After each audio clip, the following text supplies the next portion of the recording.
Hello everyone, this is RexRed, and it looks like we have an excellent connection. It's always good when we have an excellent connection.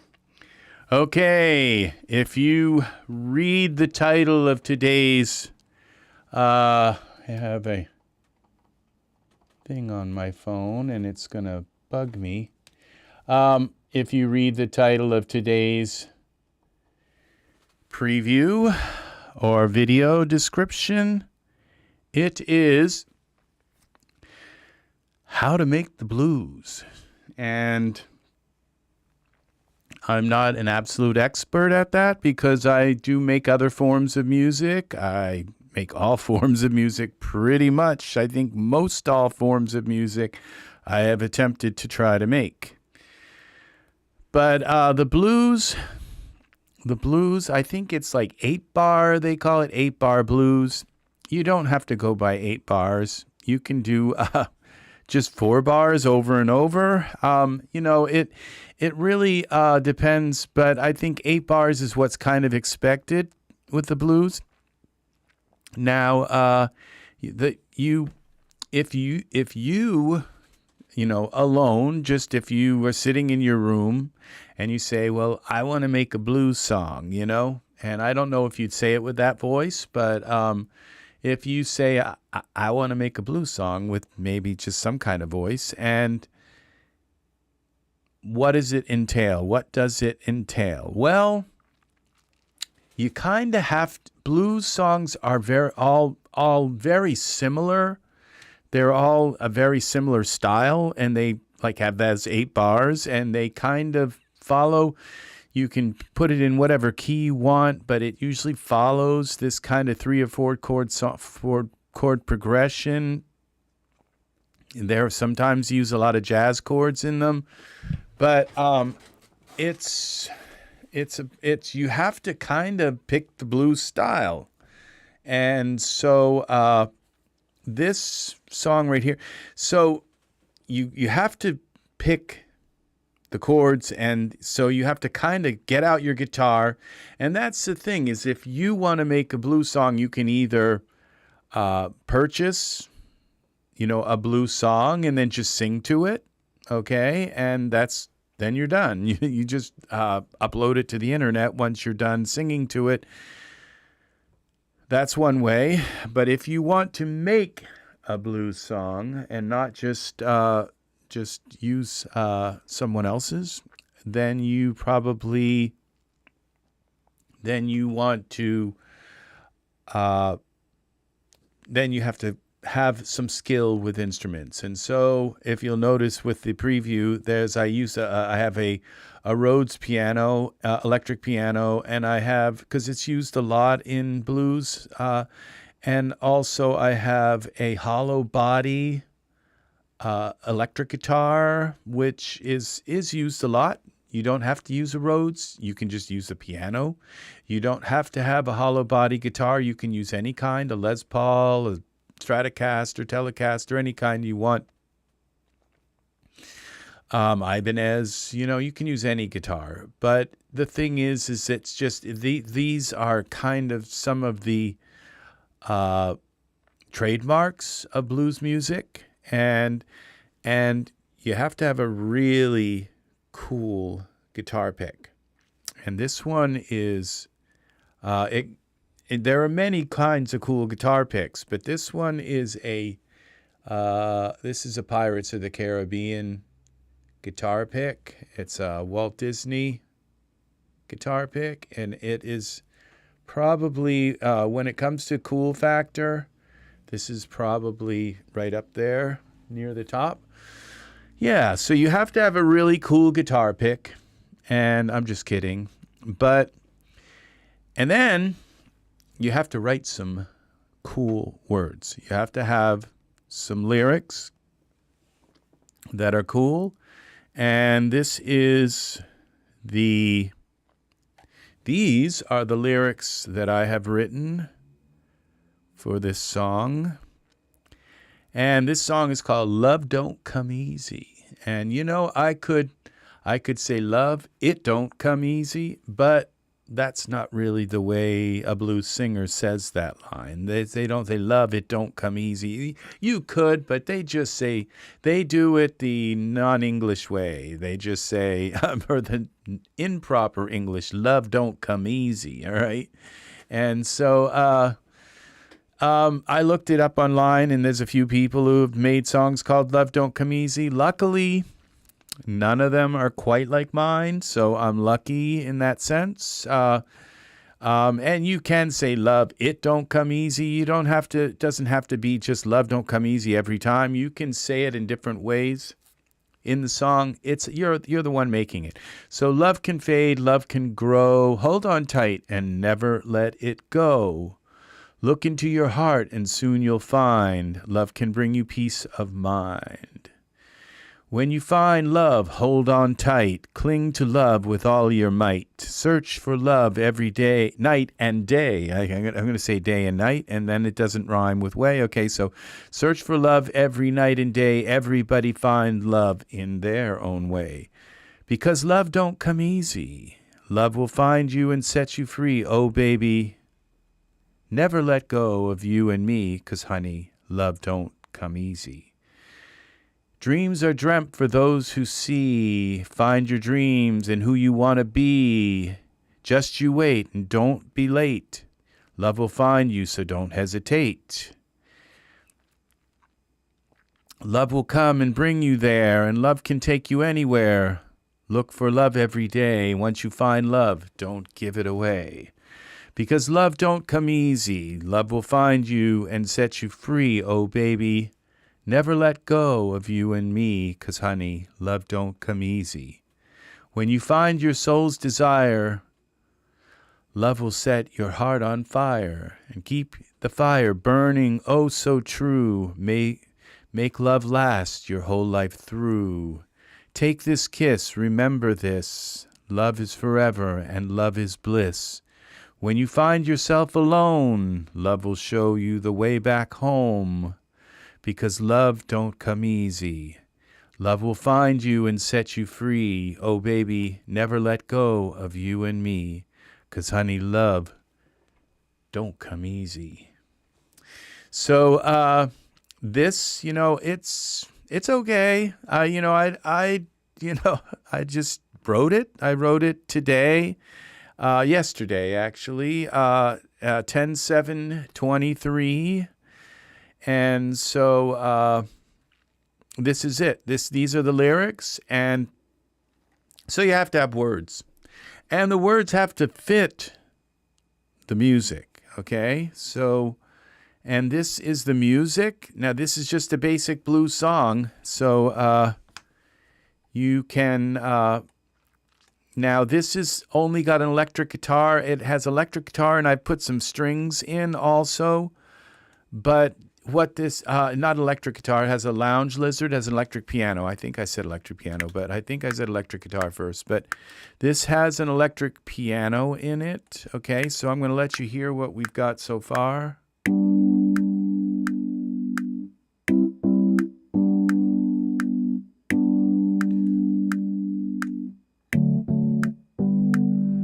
Love don't come easy.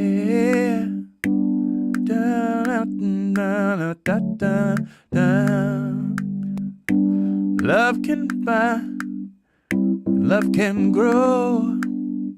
Hold on tight and never let it go. Look into your heart and soon you'll find love can bring you peace of mind. When you find, now a little change here, tight, there's the strings.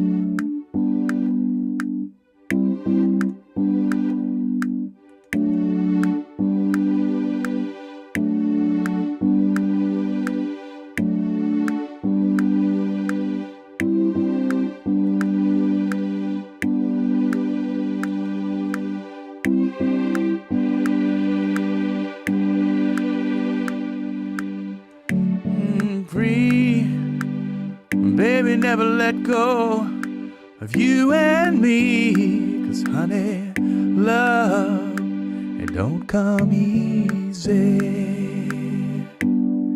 So there you go. There's the blues. That's how the blues go. All right. So, and you have to have a cool haircut. You know, it's like, but you don't have to. I'm just kind of joking about this, but a little bit. But there is a kind of blues lifestyle, you know, that you live by, and you try to, you know, play along with the whole style. Now we got another verse here. Oh, this is the instrumental. Down, down, down, down, down, down, down, down. And then we come to dreams are dreamt for those who see. Find your dreams and who you wanna be. Just you wait and don't be late. Love will find you, don't hesitate.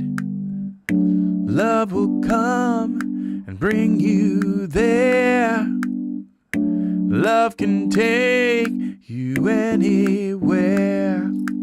Look for love every day. Once you find love, don't give it away. Because love don't come easy. Love find you and set you free. Love never for you and me. 'Cause honey, love don't come easy. So that's kinda, and there's another verse. So what we're gonna do is we're gonna add another track. This is going to be the rhythm guitar. Now, the thing about songs is you don't always want your instruments to just start at the beginning and play kind of the same chord thing through the whole song. You want things to come and go and things to shift, gears to shift. And I like to, I had my music once referred to by a friend, a dear friend, at like, it said, your music's like a doily. And I think he meant it kind of in a insulting sort of way, but he was a friend who was extremely honest, and I appreciated that honesty very, very, very much. So, but, you know, it's kind of like, well, if it's a pretty doily, you know, there's some kind of gaudy doilies, and then there are some of the kind of doilies that would go on your grandmother's table, and then there are some really cool doilies, like with spider webs and stuff like that. So, you know, I don't know. So the thing is that you that's the way your music is, to put it in musical terms, your music is a pattern. Okay, now is there something wrong? There's like nobody's gotten a let's see if my if I've got this on some kind of thing where it's public. Okay. Well, people will come in when they come. All right. So that is the way things go. So what we're going to do is we're going to get a really fancy, cool guitar here. And now this, I am already like wired right up. So I don't mean that like with caffeine or anything. I don't drink caffeine. But I'm wired, like I've got these headphones, and then I've got this wire hanging here, okay, and that goes to my guitar, and they're just kind of crisscrossing, and you know, that's just the way wires are. And this is probably my least favorite part of recording, is wires. And there's not much you can do about it, but just simply get used to it and not let it bother you too much. Try to tuck them out of the way so your experience with recording isn't too bad. So now what I'm going to do is I'm going to go in here. We're going to get things ready before I put the guitar in my lap, because I can't stand the feeling of a guitar in my lap, because I have like a kind of a back problem, back pain. And when I have a guitar in my lap, it causes my back sometimes to go into more of a strain than it normally is.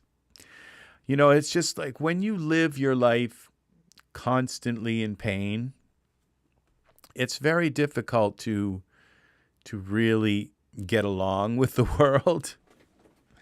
And you try to live a normal life and just do things normally, but sometimes things just come out angry, and you just think, why does my life have to be like this? And, you know, maybe the pain in my back has turned me into also a very loving and caring person also on one hand. So it's just, okay, so we need Guitar Rig 6, and I'm going to throw this into this is Cakewalk by Bandlab. That's what we are. We are pretty much a Cakewalk by Bandlab channel, although they don't sponsor me.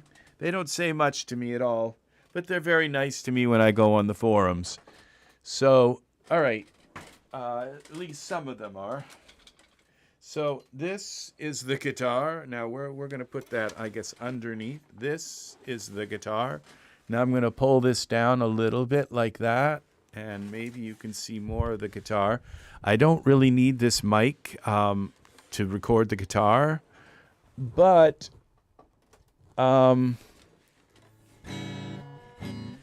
the thing is, now let's see, where can we put this? How can I put this? How? Let me count the ways. Let's see. So we can put this over top like this, and that's not too bad. All right. Now, I need to have a mic or you won't hear me talking. And so we need to have this guitar rig so that I can tune the guitar. And so what I'm going to do now is click on this, which is hey. All right, now we're going to change this to input 2. Hello, and I don't know if this is going to work. Phantom power, we don't need phantom power. It looks like it is working. So we're going to go input 2. Yeah, and input 2 in mono. All right. What a mess. All of this stuff here. Okay.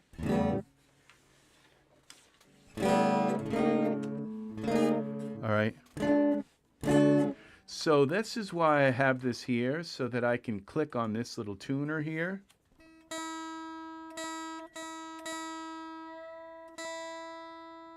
And tune the guitar. It's always nice when my guitar is flat. Then it means that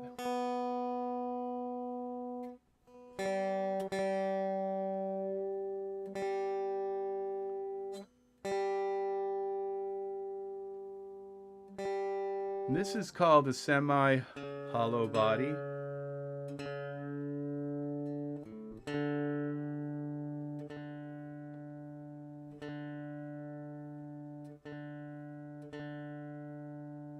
Electric guitar.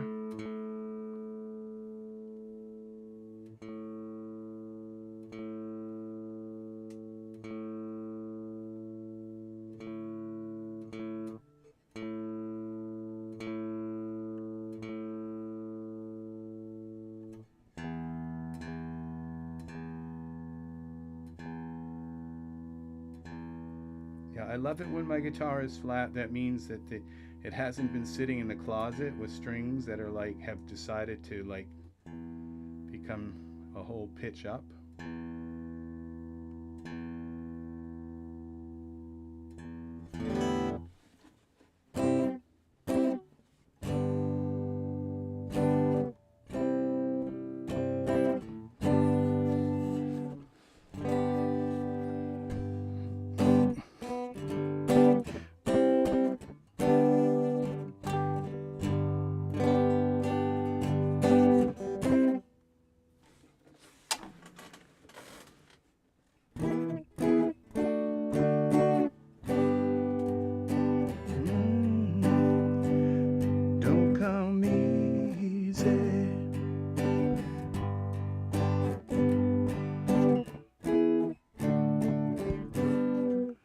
Okay. Suddenly I have no sound here. Make sure our chords are right. I think I'm pulling on my headphones. That's what it is. Oh my gosh. Gosh, oh gosh. Just can't believe how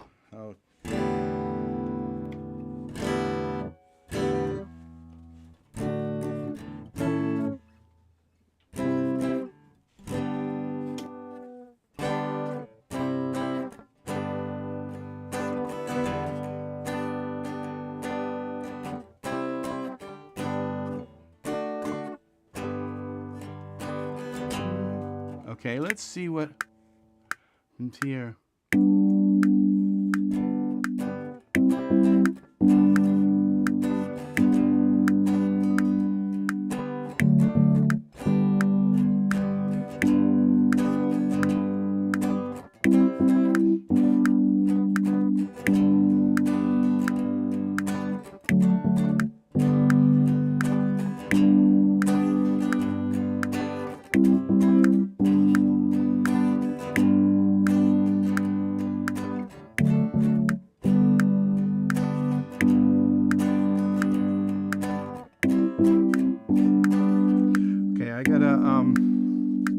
Turn the metronome up a little more because I'm kind of like tuning it out, and then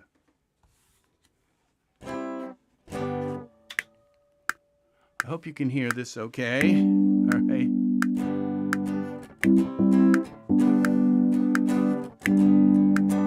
Okay.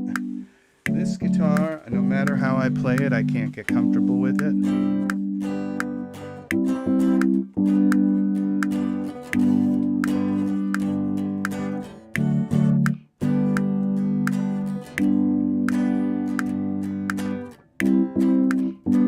Okay, let's try it. Okay. Now you see, I've only got to get a few of these right, and then I can kind of like copy and paste some of my guitar parts for this rhythm. So, but let's see how many I can get right. I'm going to probably play it all the way through at least once, and then I should possibly. Now let's double check. Let's double check my tune first, because I probably played it out of tune.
Okay, let's go. So let's put this track in. Okay, I don't know if you can hear this guitar like very loud, but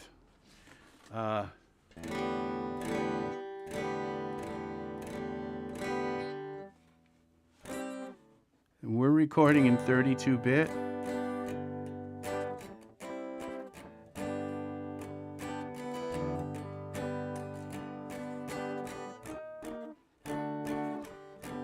Okay, let's do it.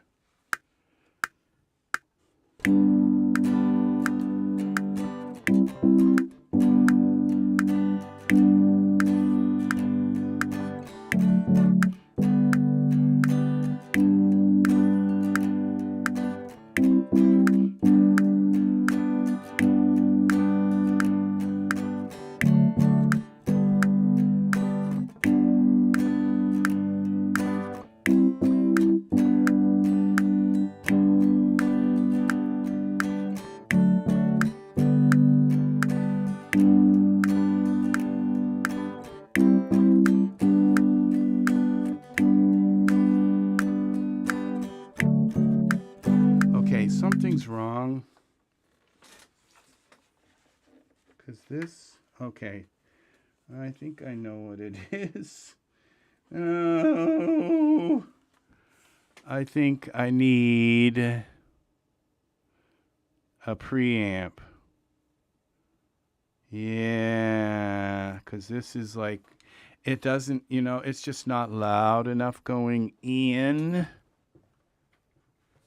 Let's see, maybe I've got to put this, maybe there's some kind of, all right, guitar bass, I think this is, well,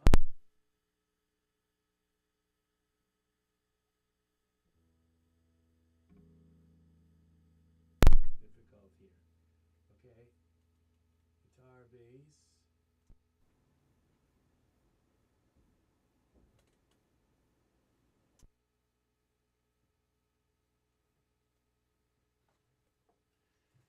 This is a new thing. Okay, we don't want phantom power.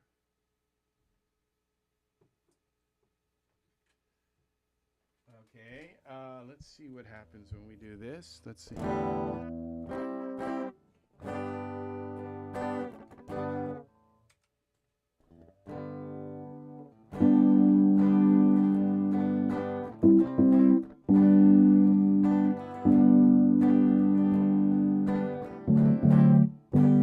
Okay, now something's wrong here because now we don't have a metronome. Okay, there it is. Okay, Z, just sometimes it doesn't want to play, I guess. But all right. Now I think this needs a preamp because all of my amps are up all the way. So what I've got to do is get a preamp and set it up. Okay, so I will be right back. All right, now, and then we're going to need another cord. Here we go. And this, ladies and gentlemen, is a preamp. And it's a very, very, very nice preamp. And I am very lucky to have this. This is called a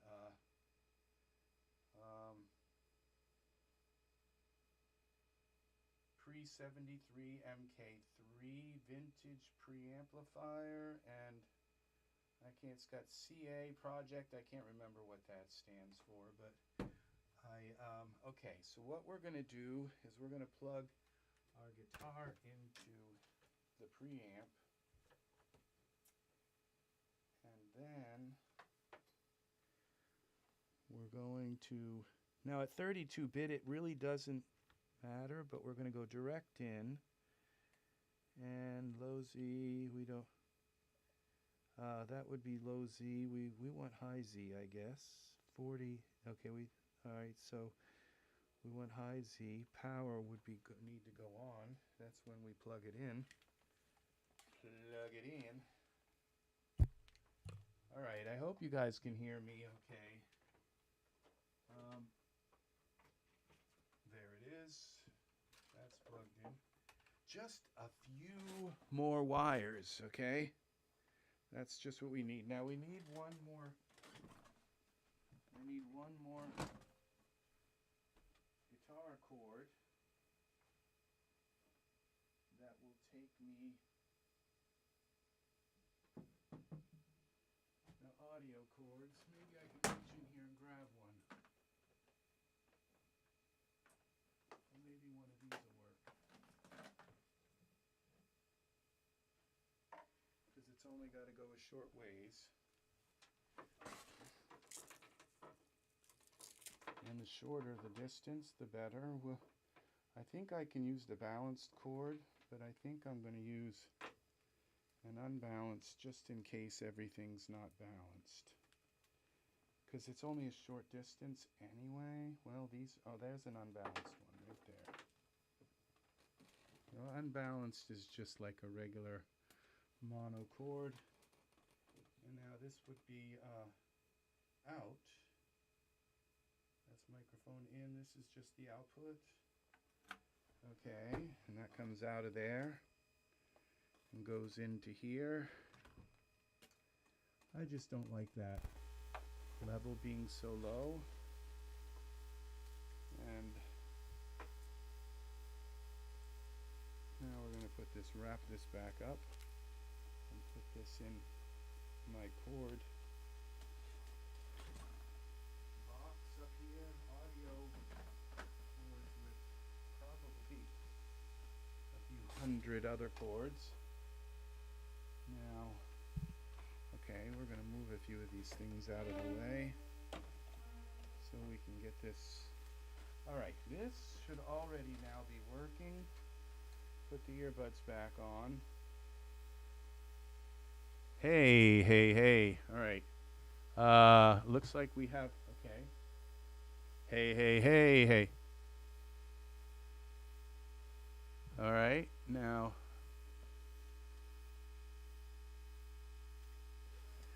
Hey, okay, now we can turn this off.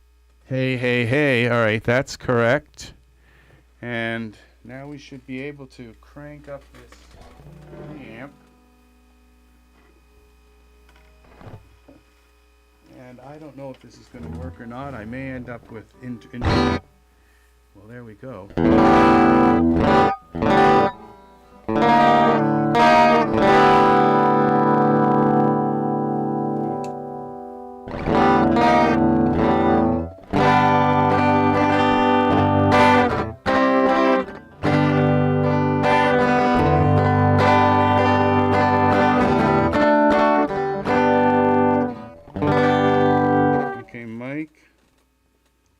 Mic line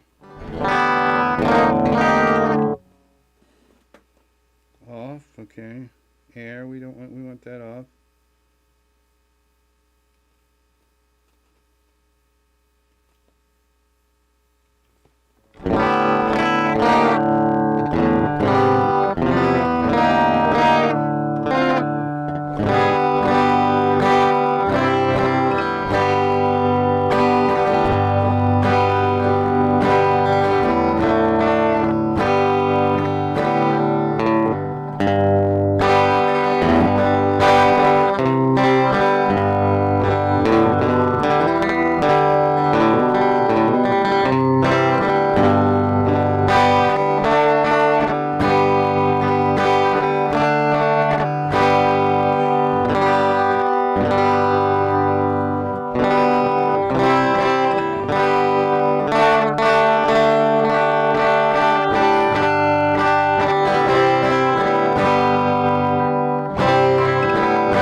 Okay, now, alright, let's turn that down a little.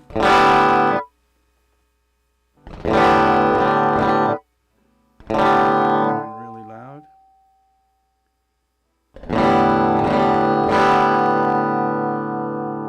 What's the mic? bass as my 32-bit recorder can handle it.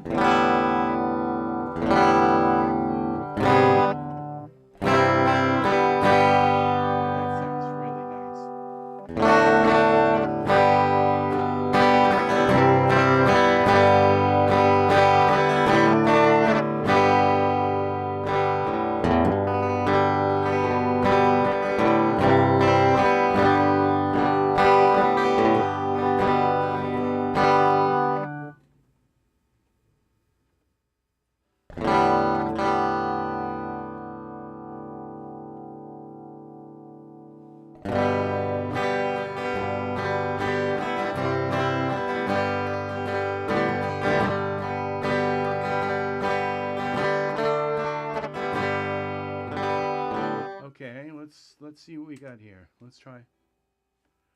I don't hear it. I don't hear my metronome. Try. Okay, it's been shut off for record. Where is the record? Record. Where are you? Okay, there's it.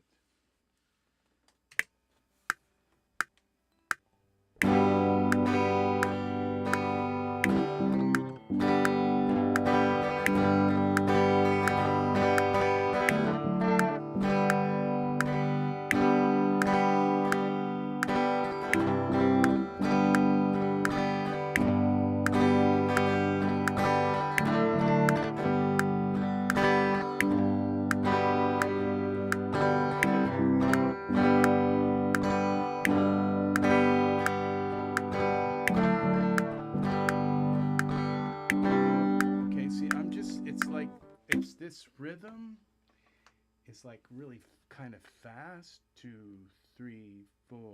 It's like a little bit. And we're going to get rid of all this junk here. Okay. I just kind of, because I wanted it a little bit fast so it doesn't drag into like a 7-minute song. So I just got to get used to the rhythm.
Tune now. We got a tune again. So I just was trying to get the feel of it, and I think I'm getting it. So now we got a really nice solid pitch.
Now, I think I can get a guitar track out of that by just chopping and cutting and pasting and stretching things and making them all kind of fit and changing the volumes of certain strums and also editing like crazy. So I think maybe what I'll do, why complicate it? I know I can get it out of this. So we're going to just save this. And now what I'm going to do is we're going to put this in the left ear. Actually, I'm going to mute this because it's just going to mess me up because it's not perfectly played in time. And so if I try to play to that, it's going to mess me up. So we're going to go input. We're going to go zoom input 2 again. Now I'm going to try these.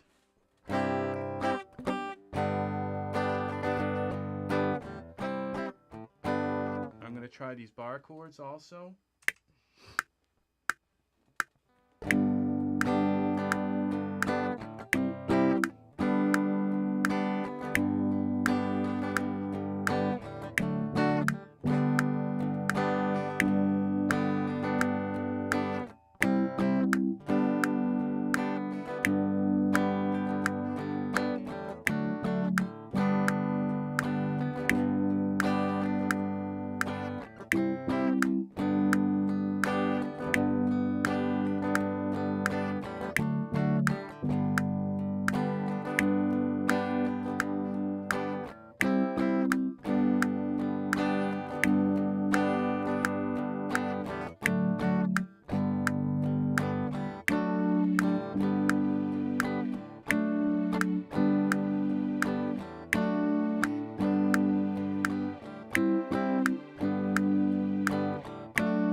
I had to take a break. That's killing my hand.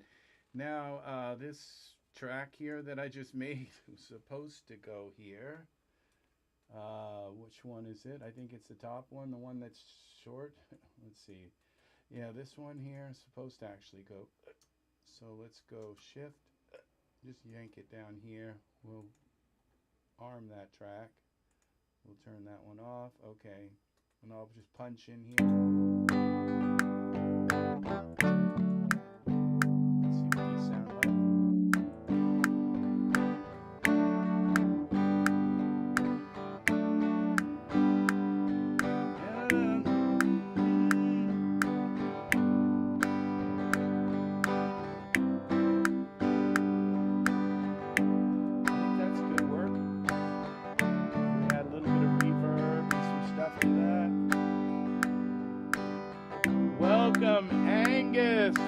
Welcome, welcome.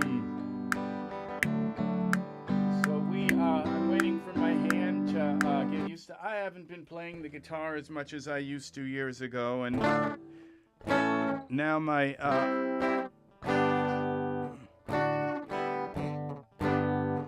my fingers are just not as strong as they used to be. So we're gonna try and pick this back up now.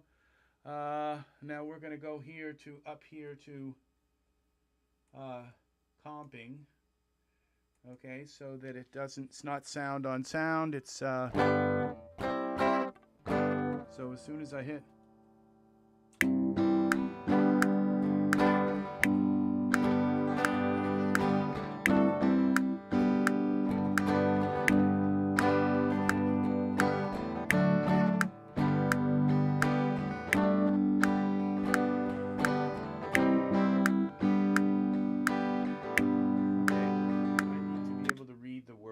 Here so that I know like where I'm at in the song.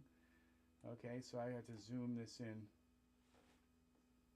because I kind of know by looking at the words up here where I'm at, what I'm supposed to be playing. Okay.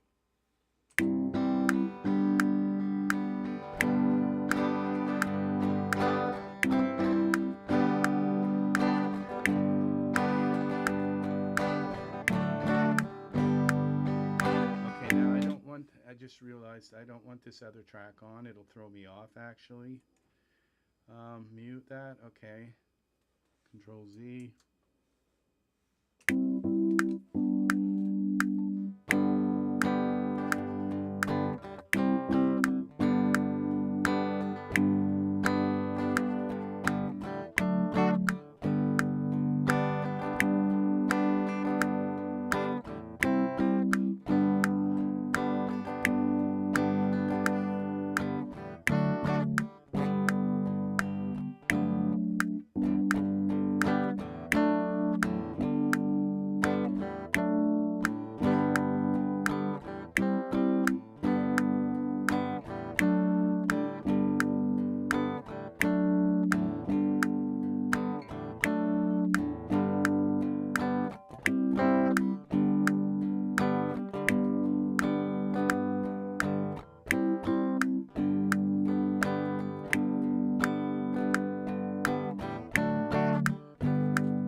Okay, so now, I mean, I told you that you had to know how to play guitar in order to make the blues. Well, I lied, because I'm not very good at the guitar, but I'm good enough to get by, to make what I try to make. And so now I'm going to move this. I'm going to turn this off.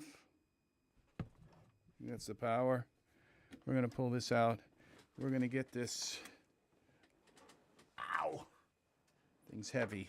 We're going to get this preamp out of the way. So what we have here now is we have a couple of guitar tracks that are very rough. And what I can do is chop out the bad parts, put in some good parts, and then copy and paste some parts that are bad into places that are good, and really align them up perfectly so that they are perfect. So that these, and the thing is that there are guitar players out there that could have played that all in one take without a single flaw, and they would have played it with such, grace and precision, and with all kinds of embellishments and things and fills and things. I don't have that ability, because I have the ability to write the lyrics and to sing the song and to play a little bit of the guitar and to play the keyboards. I'm the one who played the electric piano up here. So this part here.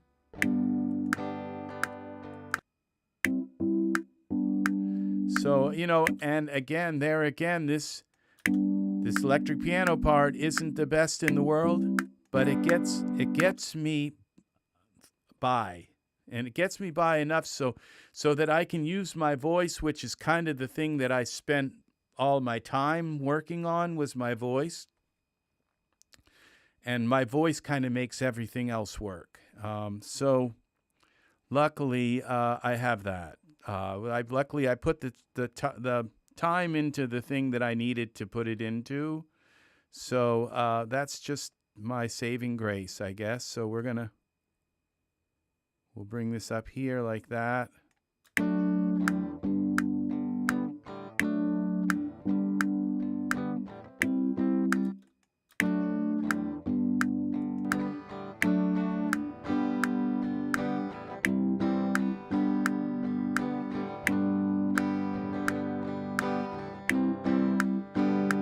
And I may not have these guitar parts going through. I may find that one of them is like enough, and the other one I don't really need, is too messy and sloppy sounding. There's all kinds of possibilities that can happen with this song.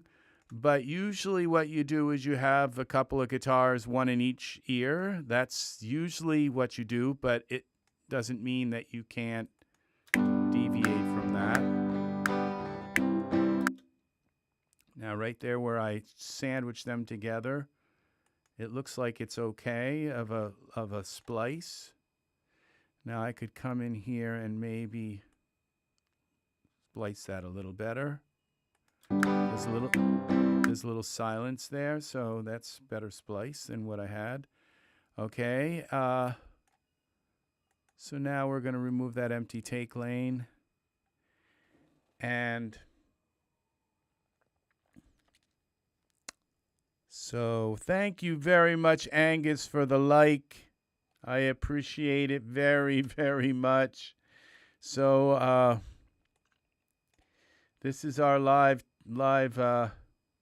thing. So yeah. All right. Now we're going to go here to, now this is a contact. Okay. Oh, that's the strings.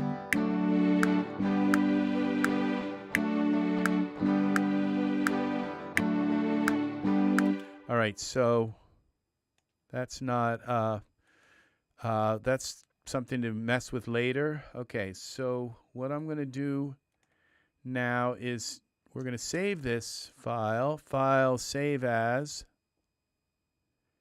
and we're going to save it as Love Don't Come Easy too. And then we're going to put I'm going to save it one more. File, save as. We're going to say Don't Come Easy 3 also, just in case I need to come back. So now we're going to go here to region effect and put Melodyne on here. Create region effect. Actually, I just thought about this, and I'm wondering if Melodyne.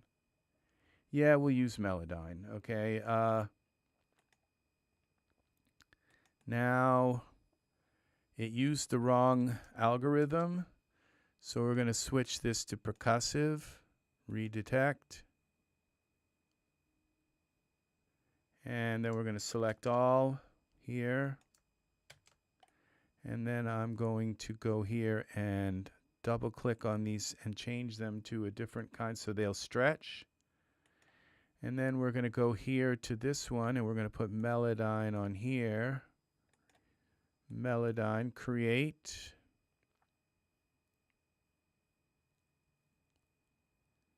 And we got the same problem here where that's going to turn that into a melodic, and we want it to be percussive. We just want it in a straight line. And then we're going to go here to select all, and we're going to change these also. And now what we can do is start to align these. And hopefully they're going to follow the beat. Some songs just don't follow the beat right, and you just, because they have a jive to them or a swing to them or something, and they just don't follow the beat right. So, but I think these ones will. Let's go here and turn this off. Now we can start stretching them into place.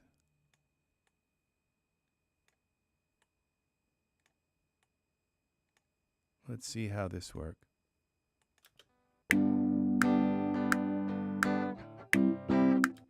All right, one of them is not working. Why not?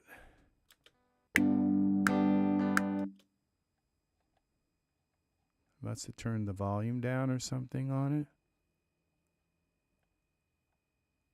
Left, right.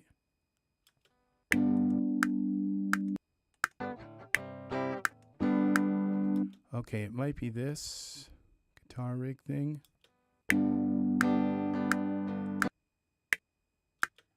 What's wrong with you? Rhythm guitar, left. What's wrong?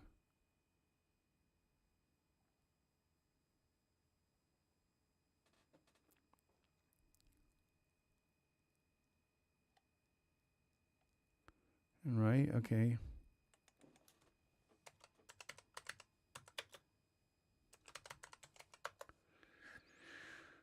We lost it. Rhythm guitar, right,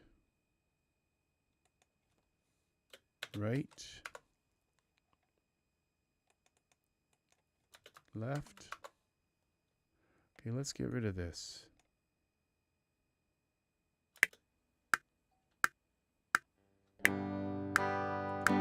There we go. Okay, so let's go back here now to, let's get rid of piano roll in our console view. Now we have them both here. Why aren't you showing? Okay, we gotta have them both here.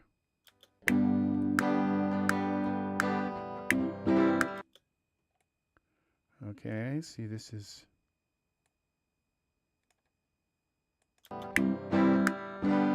Okay, so we've got to have this one a little bit closer. All right, we gotta, this is gonna work.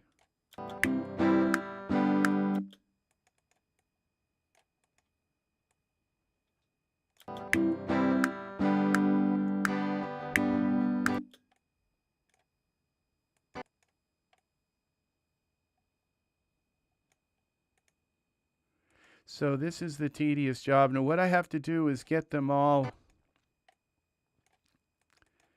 in line first. And then I can chop pieces out and move them around, but they have to be lined up to the beats first before I can start chopping them.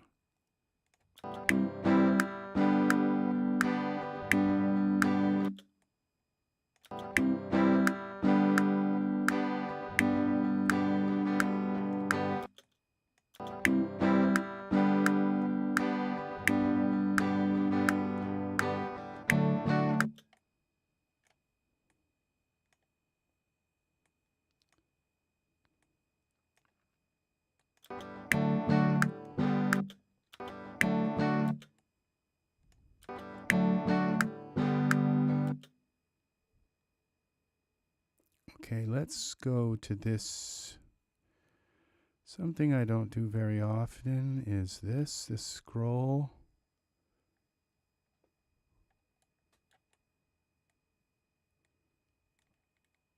But we're going to do this number here so we can get a good scroll on these and see really where we're at with them. Now this.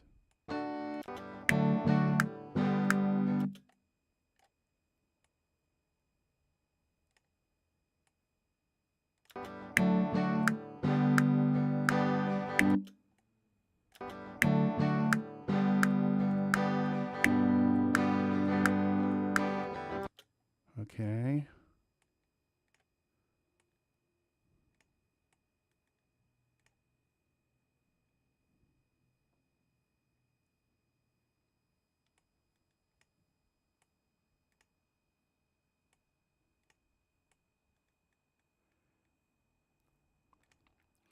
See, once I have these aligned, then I can come through and like chop little bits out and move them around in places that I just didn't play right at all. Places that I was sloppy, places that I might have sounded a little better at.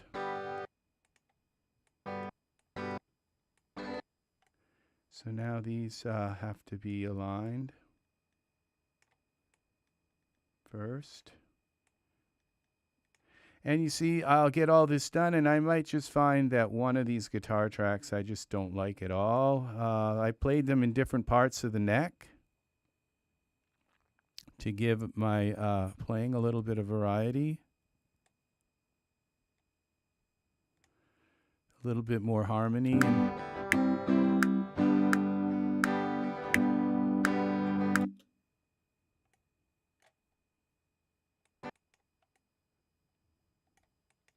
And I've got one in one ear and one in the other ear, so it kind of tells me which, I know which one I kind of played.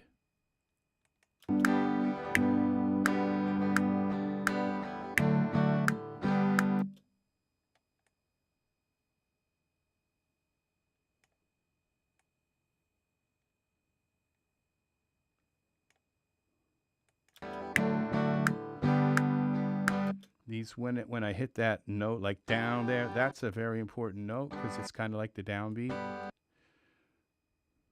It's or maybe it's the upbeat, but it's one of them, and they're both important. So I think it's a downbeat, but it's like in the middle of the measure. Like when you count, you have your downbeats and upbeats. You count, and it goes 1, 2, 3, 4, 1, 2. See, so you put accents on the beat. So it's 1, 2 is kind of like easy. Then 3 is kind of hard, but not as hard as 1. And then 4 is kind of the easiest of them all. So you go 1, 2, 3, 4. Okay? And that's how you count most beats. But then when you go into what's called syncopation, then you go 1, 1, 2, 3, 4. You see, then you put the accents on the 3 and 4 rather than the 1 and 2. So that's that's what syncopation is. It's where you put the accents on different beats. And you do that a lot in country music, but you also can do it in the blues, any song. You can, and that's what gives the song a little bit more variety and a little bit more interest for your listener. Okay, now something's here. This is something weird here.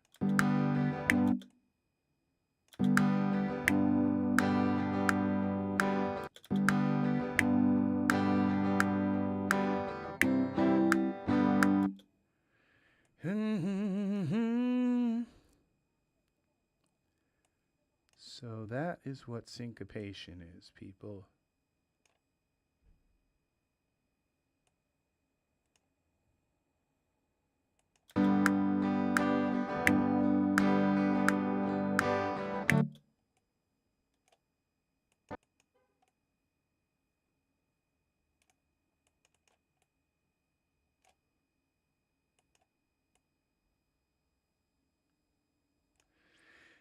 you know, it's going to be nice. It's going to be nice when we have AI. Look how much further I have to go. Now, but it's going to be nice when we have AI, you know, to come in and do this work for me and just say, oh, I did your guitar track for you. Because these little lines here, it's kind of like the computer knows that there's pressure there, and so it just says, well, that's possibly where your guitar beat comes in and all. But AI is a little bit more smarter, which it says, you know, I listened to it and I noticed and I heard and AI can learn and kind of nail it every time. And so this, you guys, you all have AI with your photos and stuff, but one of these days, us musicians would love to have some AI helping us out here. It would be nice to have AI just look at this and say, I aligned your beats for you. Oh, and I noticed that some of them weren't played right, so I copied and pasted and fixed those spots. Thank you. And that could be done in like 3 seconds, 4 seconds, rather than me taking, a good chunk of my life editing my songs like this. I mean, I have put a huge chunk because I play guitar so bad that I have to always edit it and fix it. But, I play guitar like better than, like, I would say, at least 50% of the people out there, a little better. But I still suck at it. So that should just tell you how bad 50% of the people out there play guitar.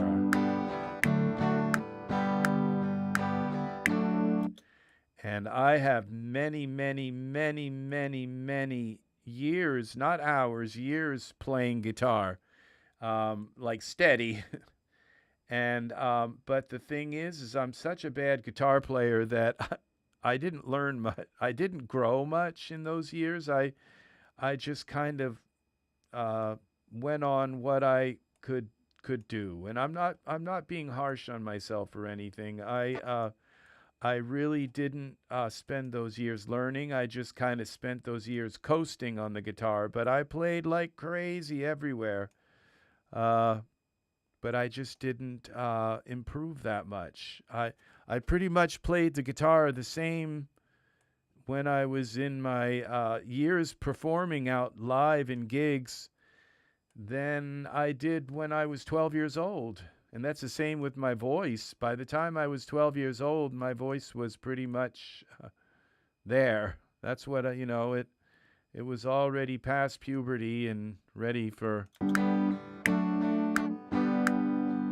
This is really nice because the parts that I played right are like really right here. So this is going to work. Okay, we got to stretch that out a little more. This one. So we've got to fix these. Now there is like an auto thing where I can come in and it will automatically kind of pull these lines in towards the closest line.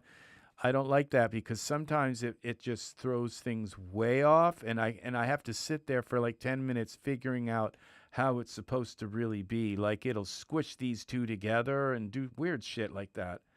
And then it's like all way off, and I can't figure out how to fix it. Oh yeah. So I'm the kind of person that has to do it by ear, by manually. So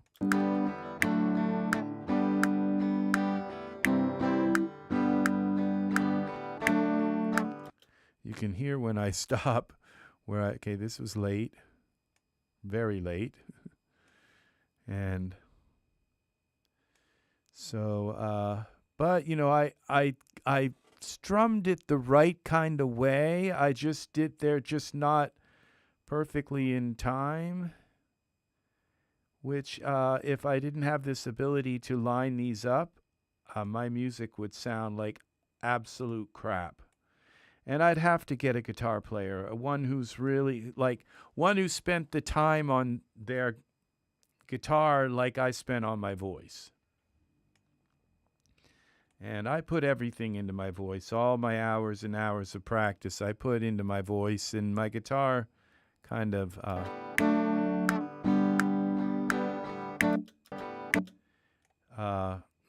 my guitar suffered horribly. But my guitar playing got me through years of playing out live. It was enough. So it was enough to get me through my live years and help me earn a little bit of money, like $75 a night. And I could do that 4 nights a week, 50 to 75 bucks a night. And so I would, that would be all I'd earn for the week, would be 4 nights worth of, and I would sing like Olympic style singing, just like screaming. They wanted me to scream all night. Janis Joplin, kind of screaming all night. And they loved it. And I thanked them for coming in. I'd get people who come in and say, I get done working in my work and and I want to go home, but when I walk past the bar and I hear you in here playing, I can't walk past. I have to walk in and hear you play. I mean, those are some of the comments people told me. And, and I had this guy telling me, I was walking up the street and I thought it was a whole band playing, and it was just you on your guitar. And they said, your guitar thunders. And he was the singer. He was the singer for the Blue Nose Ferry that went from Bar Harbor to, he had a much better job than I did. But he played homage to me, Z. Yeah, so I had really good gigs on the best nights, and I had awesome fans who would drive all around just to come and hear me sing. Yeah, every gig they'd show up and drive their motorcycle out to hear me sing. His husband and wife, they would ride together on the same motorcycle. I had a nice motorcycle. They were the ones who built Billy Joel's Downeaster Alexa. And, they built Billy's boat for him, but they came to see me every night. Every time I would go out and play, they would drive hours to come and hear me sing. Yeah, they built Billy Joel's Downeaster Alexa boat. Yeah, the good old days. That's a little bit loud.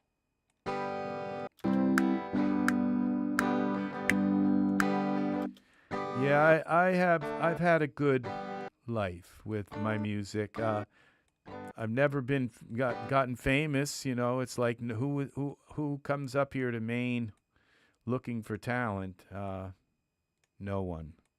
I can tell you right now, no one. No one at all.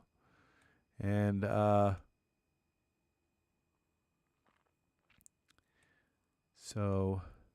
but it was still fun while it lasted. It kept me young, kept me playing my heart out every night. I love doing that. I love playing guitar and singing.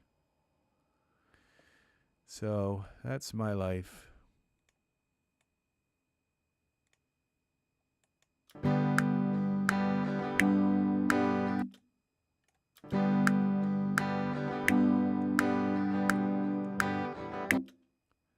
So we're going to try and, about It looks like I'm almost a third of the way through, so this isn't too bad.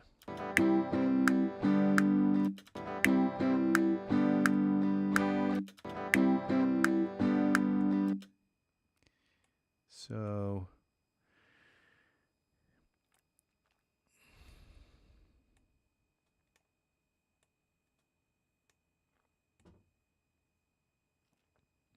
I would say if you are young and you listen to yourself and you say, you know, I'm a pretty good singer. Put everything into your voice. You can definitely you need to learn to play guitar, but put your time into your voice. Put your practice into your voice. And never hurt your voice. Never sing more harder than your voice feels comfortable doing. Never, ever, ever.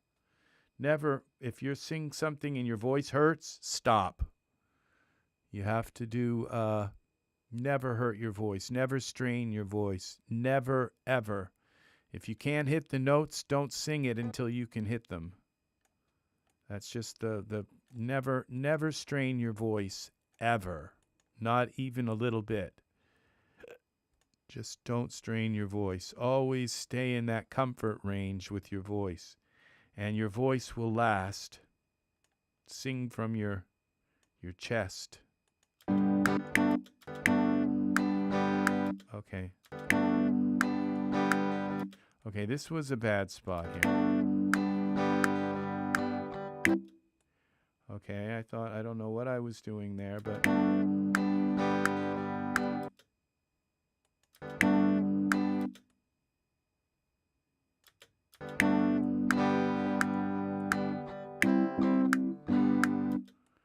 Okay, I don't know if I thought that was the end of the song or what, but that's just bad. All right, that's totally off. So that's going to have to be a place that I'm going to have to copy and paste.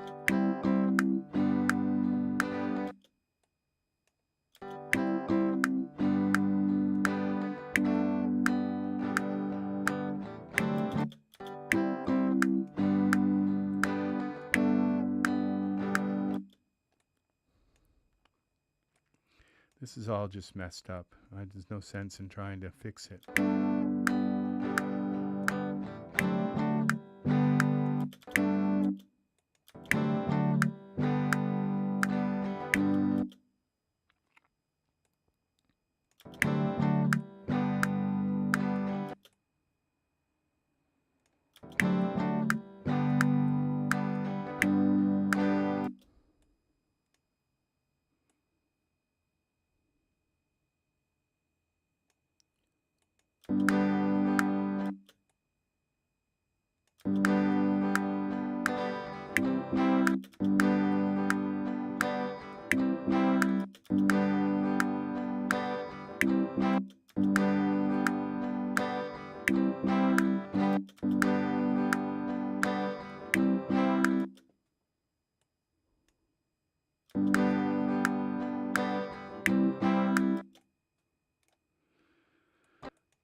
But if people tell you can't that if you go to sing and you're at your band and the band goes, "Oh, don't sing again," then you better put every single marble into your basket of your instrument, whether if you play bass or whether if you play guitar, or if people just, even, your honest friends come up and just say, "Please don't sing again, ever, in my presence." It means that they hear something in your voice that's just really kind of irritating. And so you just don't have it. And so that means if you want to make it, you got to put everything into your instrument and just forget about trying to sing. Forget about your ego. Forget about trying to be the front person, the person with the microphone, and hi, I'm the guy with the mic, kind of guy. Forget it. You can spend, like with me, you can spend years and years and years trying to get better at singing and not get any better at all. Like me on my guitar. It's like I spent years and years playing the guitar out live and just really didn't. I have a finesse with the guitar, but I don't have like massive skill like my guitar players had. My guitar players years ago had much more skill, much, much, much more skill than I have today. So, and I know people that are in their 30s, that have much more skill on the guitar than I have today. So they just, and, when they sing, they're not really that good a singer, but you can tell when a guitar player is really good on the guitar, usually they're a horrible singer. And somebody needs to tell them politely, just like, don't ever sing again. You just, they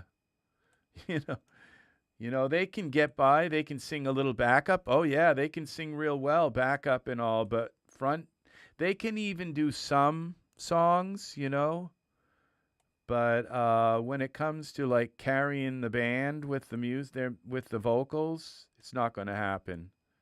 It's just never going to happen because they just sound horrible. It's the way it is, just the way it is. And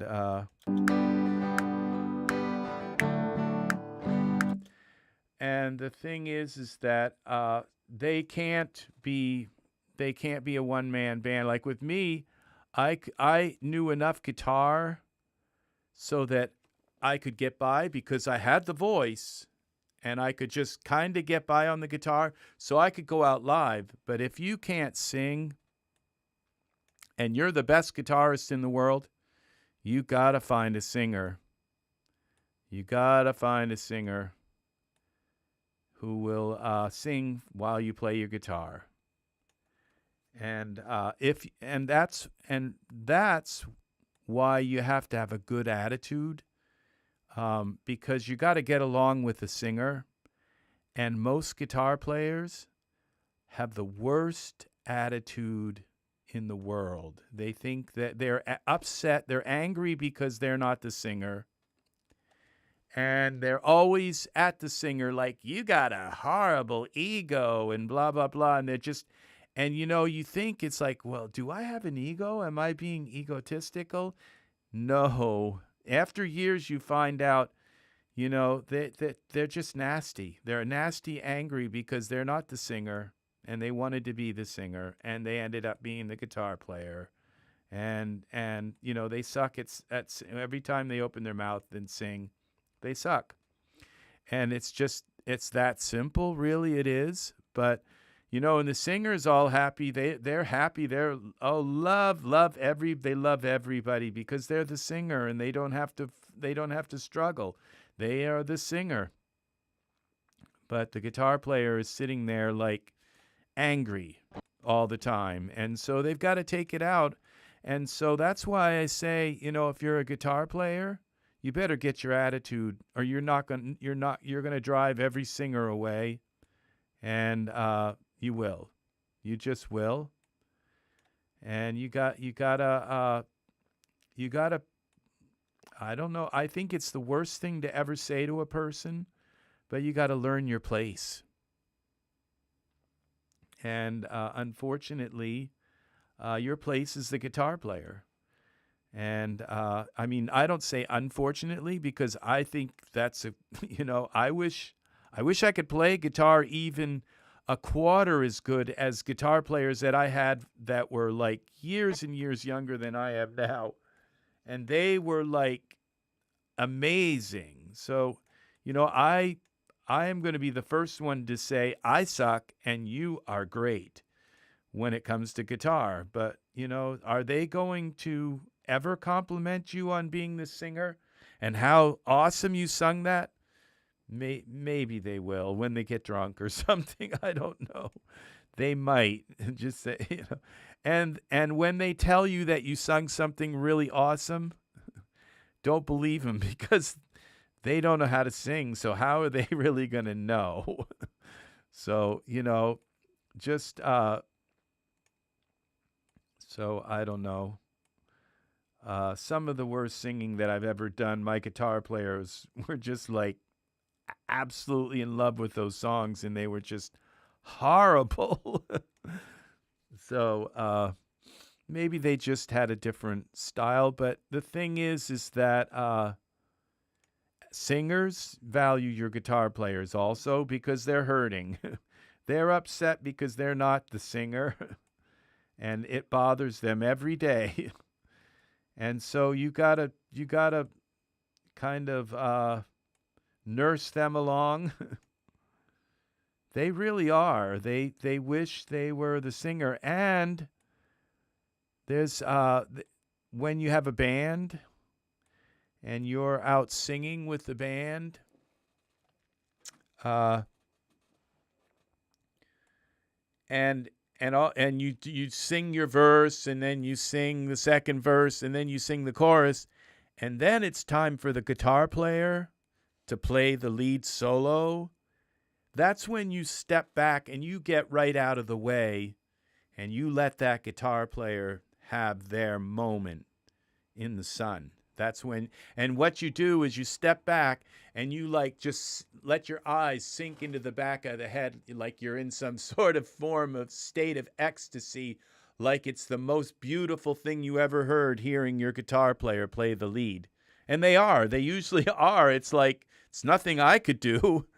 So, that's when you step back and you just let the audience know it's okay to like them, and then because I like them, because you can visually see that when they play the guitar, I am in a form of ecstasy because it's so awesome.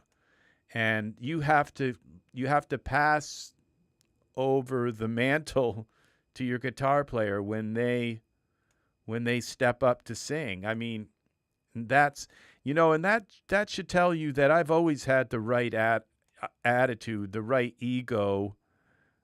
Nobody ever taught me that. I just knew it because when I would hear the guitar player play their lead, I love guitar players. I love hearing their leads and everything. And there was just no need for ego with me. And also when it comes to other band members, it's like the lead singer is a lot of time the leader of the band.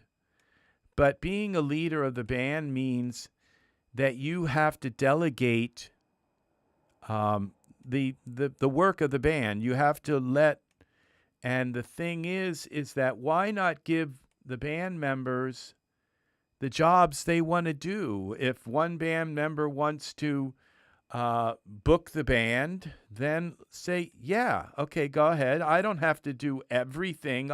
I don't get all the good jobs and leave all the crappy ones. Give the band members the jobs that they want to do, and delegate, the power in a way that's friendly to the other members. So you say, well, you want to make the backdrop for the band, or you want to design the business cards? Okay. Just let us see what your ideas are before you order like 10,000 of them. Okay?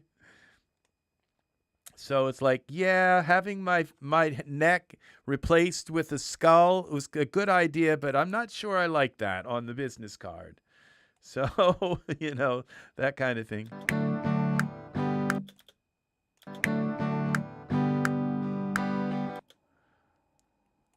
Yeah, yeah,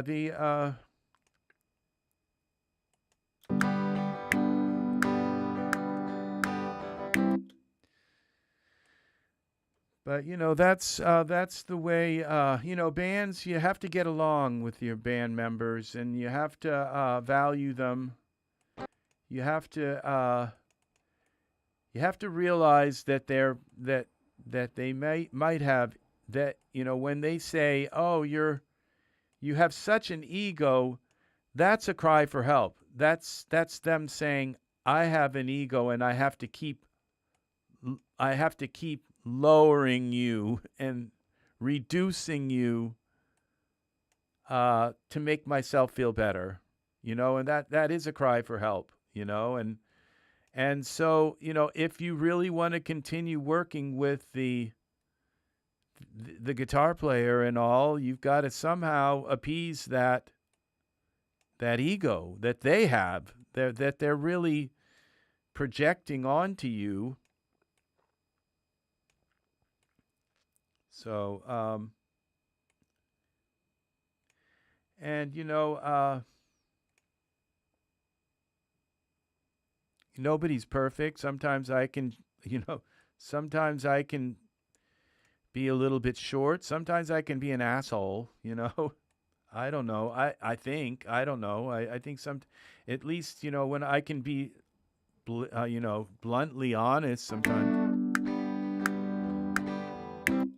Okay, so that I don't think I'm going to be able to fix that. That's just played wrong on both of them. I had a problem with it. I just didn't know where it was going, so sometimes that happens.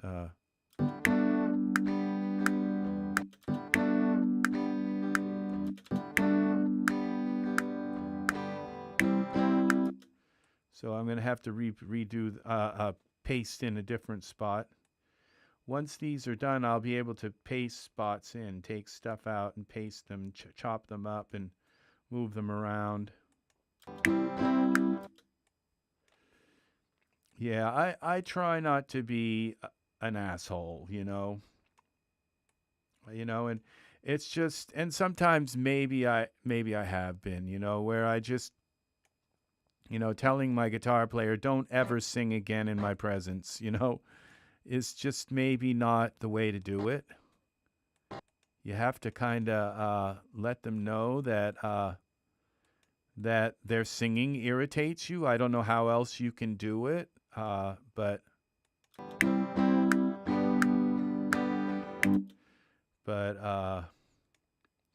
and that doesn't mean they can't sing backup. They can sing backup, and that sometimes every once in a while they can sing a song and it can sound nice. If you get the right material for them, you might be able to really actually palette their voice. Just like with me playing guitar, when I play guitar, they look and say, God, dude, you suck. They look and they just see how bad I am, even though I can get by. They are so much more skilled at it.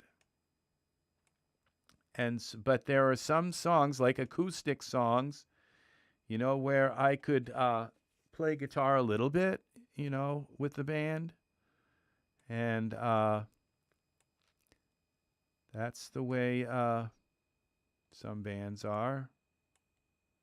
Some singers are, where they can play a certain instrument pretty well, but very few singers, really good singers, they can play piano and an instrument really well, but you'll see a lot of times they just kind of will get up from the piano, and then they'll go right over to the mic, and that's where they really shine. Suddenly, they're just really nailing it. And I think of Freddie Mercury. He was a great pianist. But most of the time he was at the mic, and his band covered him. And I think it was in the studio a lot where his piano playing came out a lot.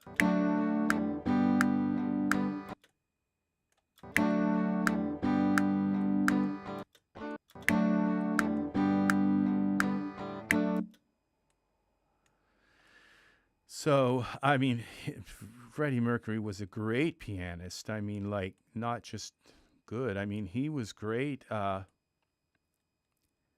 And he was a great writer, too. Songwriter. So, he was lucky to be good at an instrument and still be very good at singing. I mean, like, very good, like supremely good, powerful vocals. So, Yeah, incredibly powerful vocals. So,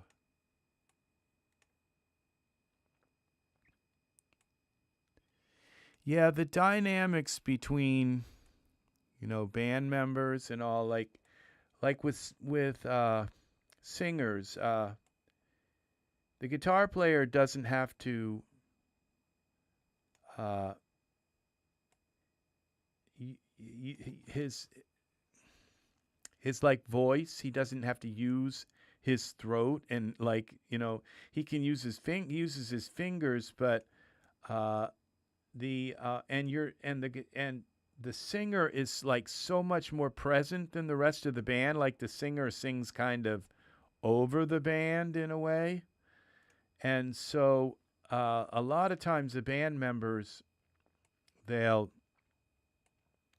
go out and they'll smoke and drink, and a singer can't do that because it just becomes very obvious when a singer, is drunk. A guitar player can kind of play when they get drinking, their guitar playing sometimes gets better. They just get more unhinged, and sometimes, I don't say always, maybe it's not always, but every once in a while they just get unhinged. But alcohol and smoking never goes well with a singer. So the singer has to take and refrain from those things, and it kind of makes them seem like they're not as cool and they're not as part of the of the party. And it's like, yeah, because nobody wants to hear somebody really drunk on a microphone. Really, they don't. They want to hear a great performance.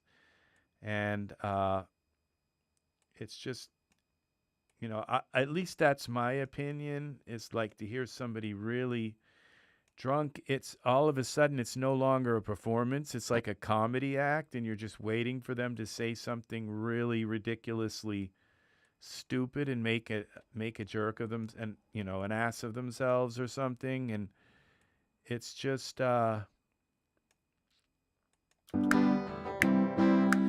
singer is under a different set of rules than the rest of the band. The rest of the band, especially the bass player, can just get drunk and lay on the floor and play their bass, and nobody cares as long as there's a bass. I've had a bass player do that. Just get so drunk they just laid on the floor, and they finally walked up and said, "Hey," the band members said, get up, dude, get up." It's it was cool for a while, but get up. So, yeah, the singer can't do that. And many singers do. It's just, I highly recommend not drinking or smoking ever for a gig. You don't even drink caffeine. Caffeine makes your voice thin. Anybody who tells you that caffeine is good and it's good for longevity and it helps you. Caffeine makes your hands shake. Caffeine makes your voice thin, okay? So you don't have any warmth, and that's why you get a lot of these YouTube channels where they'll start talking, and it's like, "Hi everyone, blah blah blah blah blah," and it's just like they're so annoying. I have to turn them off because they're on drugs. They're on caffeine, and they think they can't even do their thing without caffeine. Well, I got news for you. You get an F for failure because you just annoy the crap out of people when you're on caffeine. And I can tell because I don't drink coffee ever. I drink only decaf, and I only do that like a couple times a month. And so, and even with decaf, I wouldn't drink decaf right before a gig because there's enough caffeine in it. So, yeah, you just, It and it coffee can not only makes your voice thin, but you have very delicate bones in your neck. These bones are like really, if you think of like chicken bones, and so they're very kind of, you can just break them and snap them easily. That's what you have in your neck, is very delicate bones that and when you subject the muscles to caffeine, now I'm not talking coffee because there's a lot of good things in coffee, but the caffeine in coffee is a poison, all right? And so and when you subject those bones to very harsh singing and caffeine, you are taking it's like putting them in a vice, okay? Because your throat gets really very, if you look at my neck, I have this like really fat neck from singing. And my neck, when I drink caffeine, just crushes the bones in my neck. So, all these people can talk about how awesome caffeine is and how good it is for your health and all. And I can tell you right now that there are many disciplines that you cannot drink caffeine successfully doing.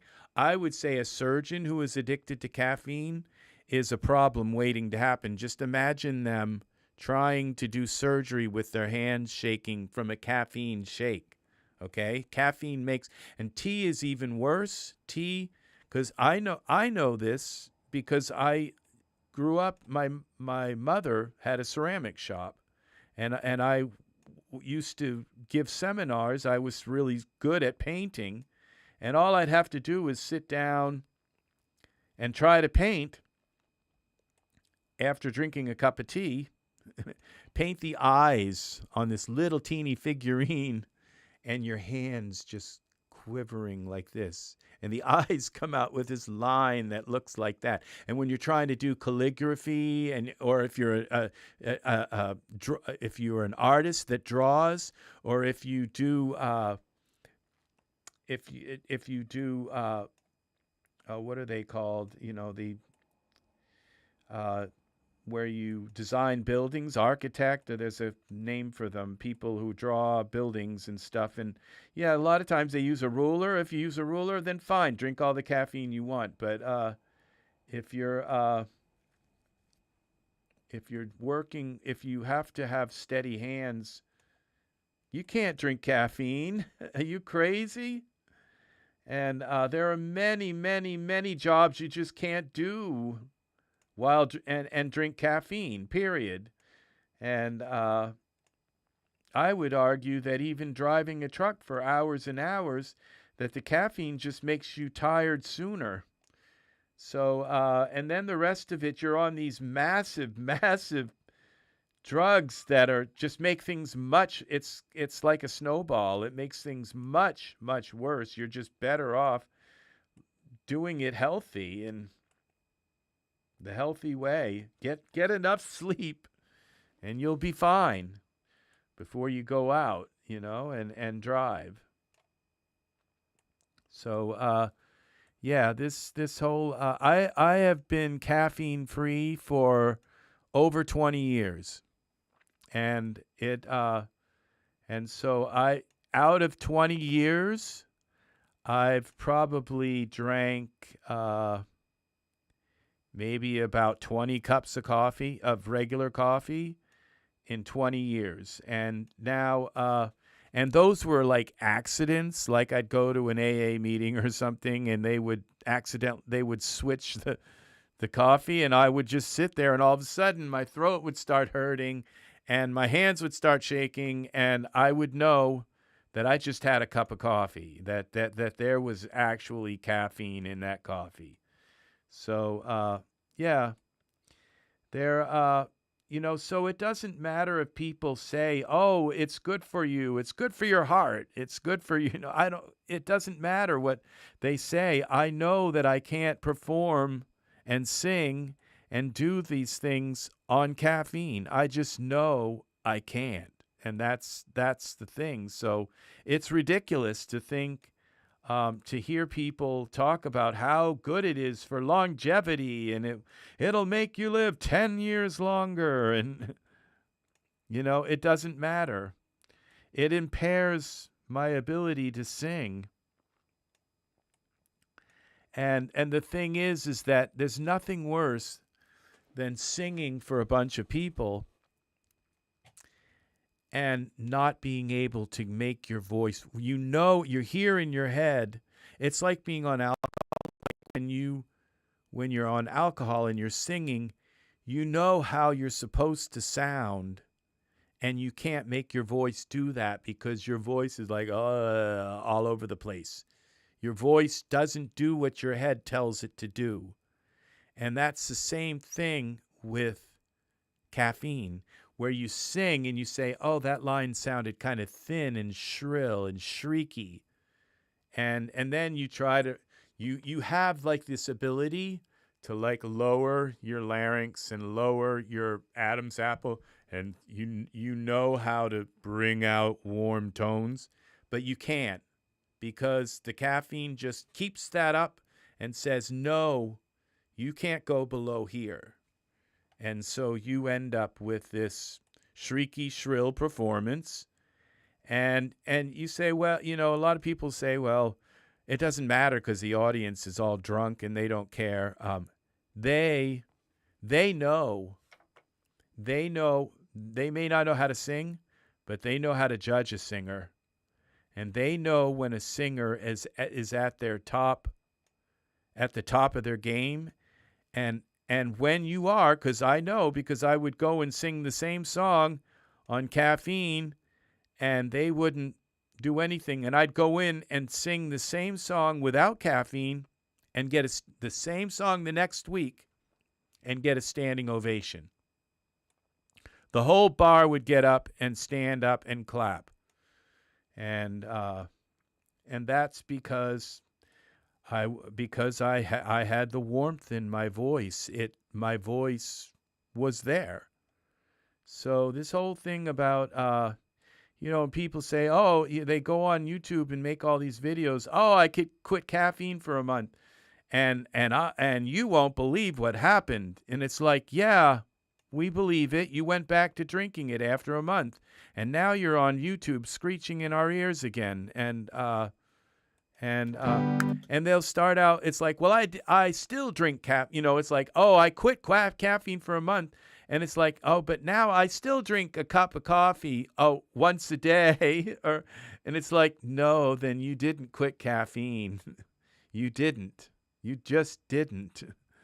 If you still drink just one cup a day, though, that's it.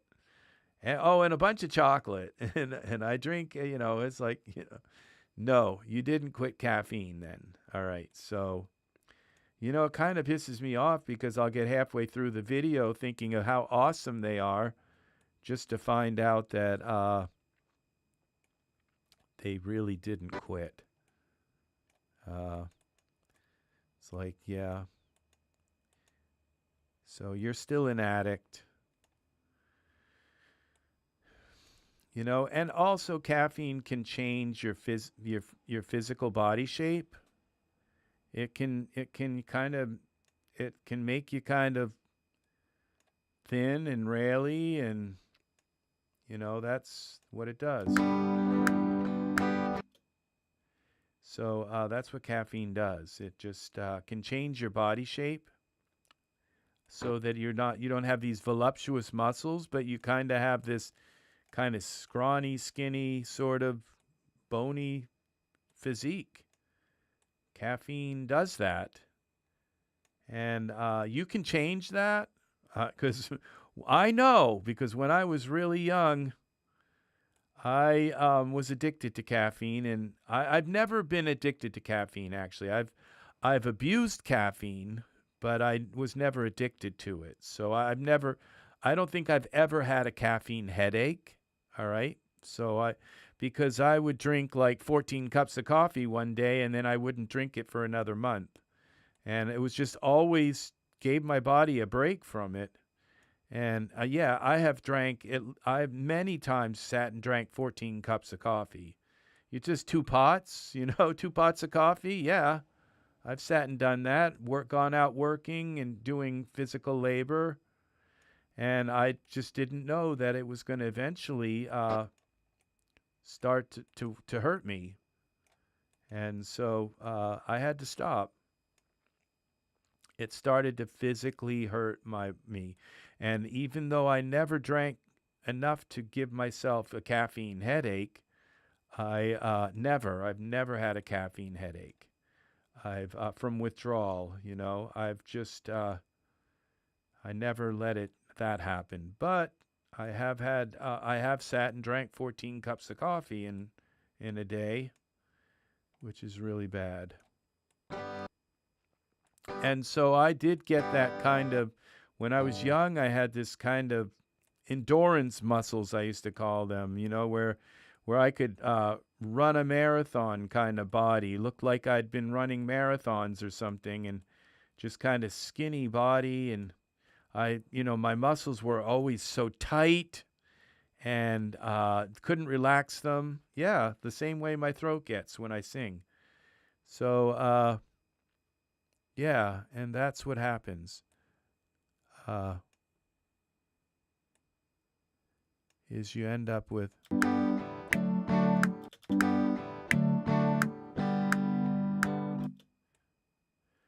So, yeah, it's just the way caffeine is. So I've lost my, maybe I still have one viewer here, I don't know. Concurrent viewers. One of them says that they're gone, and the other says that they're here. So I don't know which one to believe, but I've been wanting to do a thing on caffeine. I was going to just make a complete caffeine video, but I've just kind of jumped the gun on it and decided to just talk about it in this particular video because caffeine affected my vocal ability more than anything else in my life, okay? So, because one day I was singing at this place. It was in Bar Harbor, Maine. It was called the Lompoc. And I was singing there, and this young girl came up to me. She was very pretty and kind of like hippie girl, sort of. And the Lompoc was like a very hippie place and everything, very cool. And she came up to me and she said to me, because I was having a coffee and I knew it was going to thin my voice, but I drank it. I would drink it anyway, just because I love coffee. And so she came up to me and said, someday that's going to work against your voice. I'm not sure the exact words, but it was like that dreaded warning, and how somebody so young and so many years ago, this was like over 30 years ago, she said, that's going to hurt your voice someday if you drink it and sing with it. And why she knew that, somebody so young would know that, I have no idea. And, there was so little scientific. I mean, people today still swear by coffee and say that coffee is the best thing. You'll live longer, and it's good for your heart, and it's good for your circulation, and it helps your body make this and that. And, oh, yeah, all this crazy stuff that people say about coffee. And you have to say, well, what are you talking about? Are you talking about coffee, or are you talking about caffeine? You have to kind of nail them down, and it's like, oh, well, I'm talking about coffee. Oh, so you mean, so caffeine is still a poison, right? So, that, so the thing is that caffeine is a poison. And so then it was like a year or so later, because I would, I would occasionally drink coffee and just put up with the fact that my voice was thin while I was singing. and it wasn't warm. It didn't really sound as beautiful, and I couldn't relax it like I could when I wasn't on coffee, and I couldn't get my optimum performance out of it. So if you're a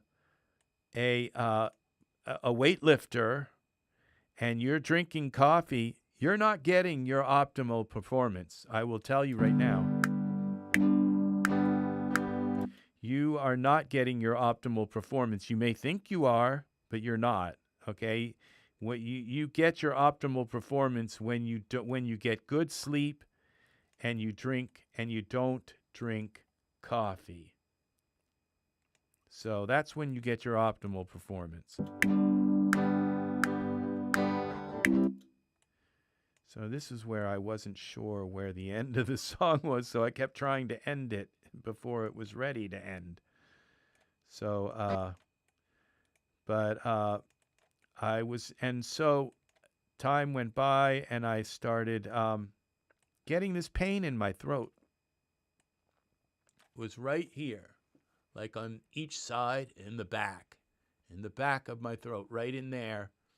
I kept it's like on each side of the ear in the back, like way in the back. It's this pain. And I kept stretching my neck and stretching and going like this all the time to try and alleviate that pain. And I found a way, like if I pushed in on my Adam's apple and like kind of massaged that back, it would massage a certain area and it would go away for like 10 minutes to an hour or so. And then it would come back. And so everybody has a weak part in their body that caffeine will attack eventually. They have a weak place in their body, and whether if it's their arthritis or their eyes will start twitching or whatever, they're going to find caffeine will find a place that's weak, and it will plague that place until you stop drinking it. And so I had no idea what was causing this. None at all. And it just out of some kind of fluke, and it bothered me for like maybe even a couple years where I just had no idea why my throat hurt. And I kept going out and singing, and my throat would just keep hurting, and I would just keep massaging it and trying to make it go away as best I could. And there it is. We're done here. So save this. So what happened was one day I linked it to coffee, and when I stopped drinking coffee, the pain went away. It was like I didn't know how to stop it, and all of a sudden it was like, wow, it's coffee. And so I stopped drinking coffee and the pain went away. And then I'd like a month later, I'd have 1 cup of coffee, 1 cup, and the pain would come right back. And it was like I'd go all that time with no pain at all and 1 cup of coffee, and that pain would come back in my throat. And so over the last it's been over 30 years since I quit coffee. I quit coffee before I even moved to Portland, Maine. I quit coffee, and I've been here about 30 years. So it was very hard quitting because I would just give in and have a cup of coffee, and then all of a sudden my throat would start hurting, and it happens so even if I had a cup of coffee like today, 20 years, I know that my throat would hurt again in that very same place. It's just waiting for me to have a cup of coffee. So, because like I said, I've accidentally drank a cup of coffee where somebody said, "Oh, it's decaf," and it wasn't. And then once I get that pain in my throat, and then I kind of feel. And I can feel in my chest and everything and say, No, I'm on caffeine. I know what this feeling is. Okay? And there's that pain in my throat again. So you just gave me a cup of regular coffee. So I know what it's like. And so the so that's nobody can convince me that caffeine makes my performance better. It makes me better at my job. It makes me do better. It never was better. I was never better. Okay? I'm better when I'm kind of easygoing and casual, and then when I go to exert my energy, I have this massive, like, I have all of my energy. It's not like a kind of negative energy. So that is my thing with caffeine. I love coffee. If I drink decaf, I get a tiny bit of caffeine and I will like bite all my nails off on decaf. Just decaf alone, and I'll bite all my nails off. But I won't get the pain in my throat, okay? So I just have to realize, it's like, I may have overdone it with that large decaf. And I have my coffee with no cream or sugar, so you can't say, well, it was the sugar that did it, or it was the combination of the cream and the sugar. It was the fat content. No, I've always drank just black coffee, okay? So I can have decaf and not get the pain. I can sing on decaf and not have it thin my voice. And I can and it won't give me that pain in my throat, but it will make me, but sometimes, every once in a while, I'll bite off all my nails. So yeah, and that's another thing, just this nervous. And then if you think of how I am like right now, how I talk right now, I'm kind of like a hyper person. Imagine how annoying I would be on coffee. If I was on coffee right now, I would be so annoying and irritating of a person. And I don't think it's fair to subject my friends to me on on caffeine. It's not fair to they deserve to have a calm and cool, collected RexRed, to have a somebody who's down on the bottom floor and just cool and easygoing. So that's my caffeine story.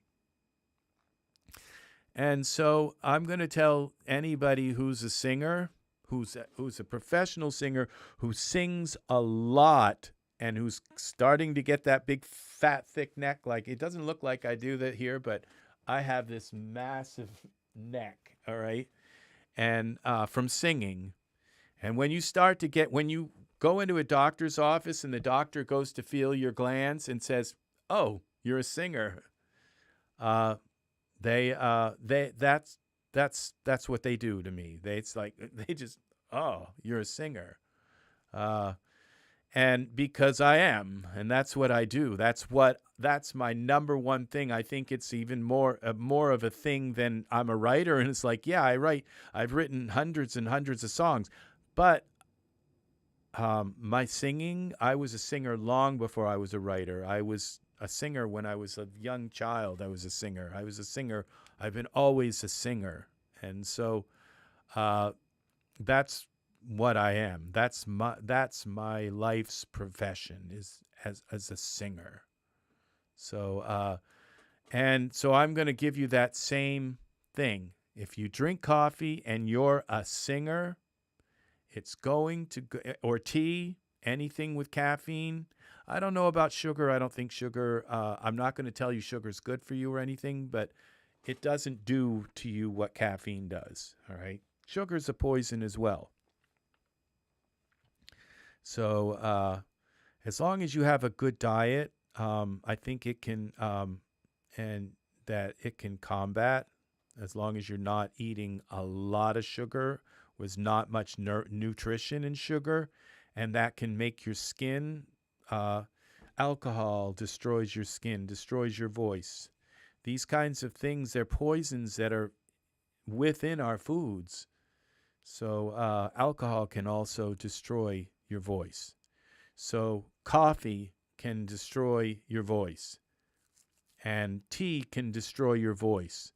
Sugar probably can too, because if you think about how sugar, you put it in your stomach and sometimes it just eats away at your stomach lining, it's going to do the same thing to your throat and to your voice. So sugar is a very powerful acid. It's just not a good thing for your voice. Small amounts of it, if you drink it with fruit juice, the fruit juice has a lot of antioxidants that protect you from that amount of sugar. Coffee has a lot of antioxidants, but they just don't. It's still not enough to protect you from the harmful effects of caffeine, and that's why I drink decaf, because I can get all those antioxidants without the poison, and that's why I drink decaf. And I only drink decaf, like I said, a couple of times a month. I'll have usually a large or a medium decaf, and that's it. And I love decaf.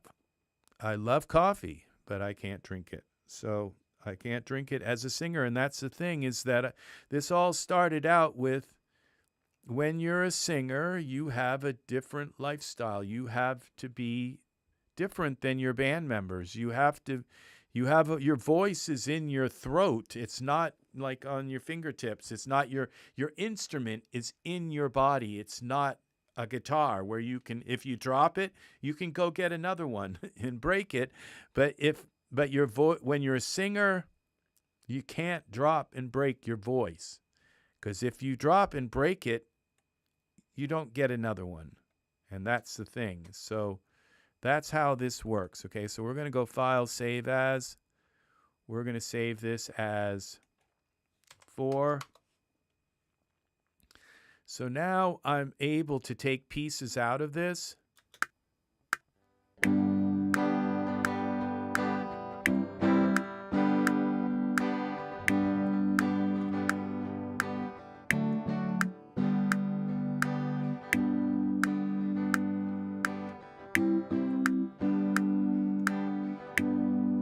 Let's turn this up. Love can fade and love can grow. Hold on tight and never let go.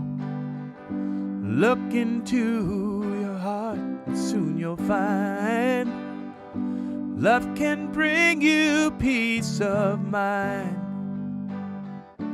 When you find love, hold on tight. Cling to love with all your might. Search for love and every night and day. Everybody finds love in their own way, because love don't come easy. Love will find you and set you free. Never let go of you and me, 'cause honey, love don't come easy.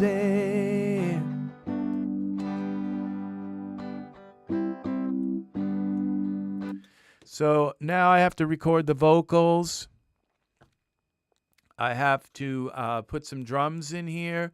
We're going to have some organs. I got to have a lead guitar solos. I think there's 3 of them.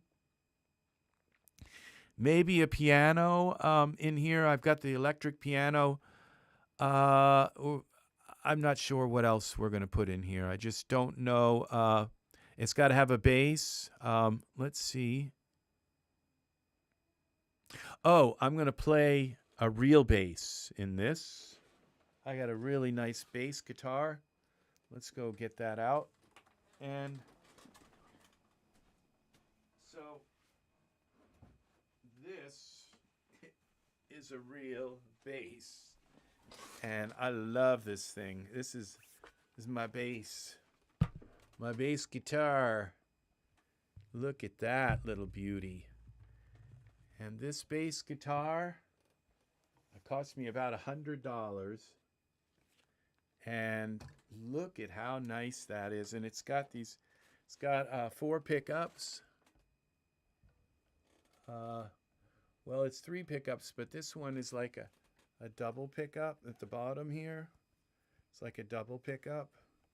So it's got, I would say it's 4 pickups, but I love this bass. This is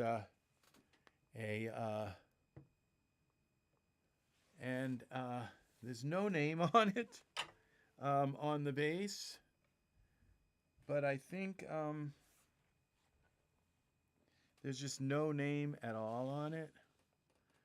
But I think it might be a glary bass, but it might be a glary bass.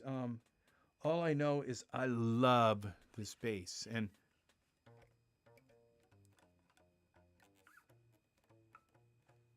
so this is going to be, I'm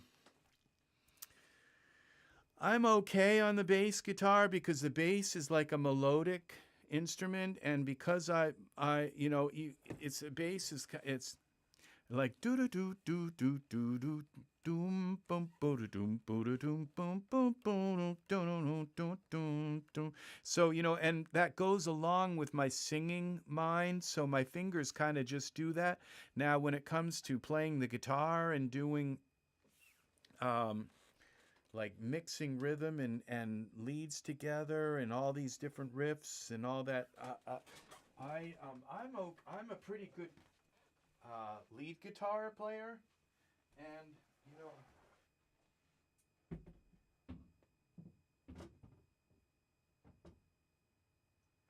I'm also a pretty good rhythm guitar player, but when it comes to, like I said, guitarists who spend their entire life just playing guitar, that I can't. I'm terrible because I'm a singer. I'm a songwriter. I had to learn everything.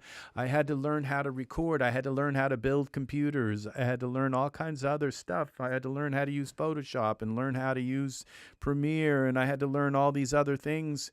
So my guitar playing suffered. My piano playing suffered. I can play honky-tonk piano, but I have to like sit there and record it in little parts and pieces and practice every little kind of thing. The same thing with guitar. And I mean, I can play violin too, but I'm really terrible at violin, and I can't play vibrato on a violin. My fingers won't do vibrato. I can play vibrato on a guitar, but I can't play vibrato on a violin. And my vibrato on a guitar is like this kind of vibrato rather than this kind of vibrato. It's like this, where my whole hand, it's like I'm on a cello or something. That's how I do vibrato on a guitar. I never learned the vibrato where you kind of go like that and wham wham wham wham wham kind of thing.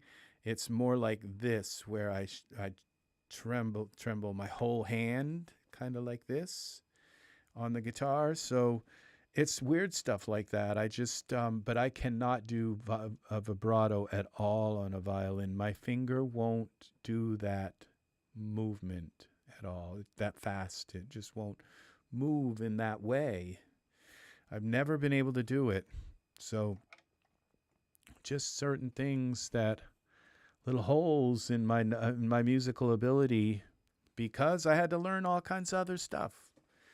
And that's the way it is. That's the way music is. That's the democratization of music. And I will say, I got to put my earbuds back on, that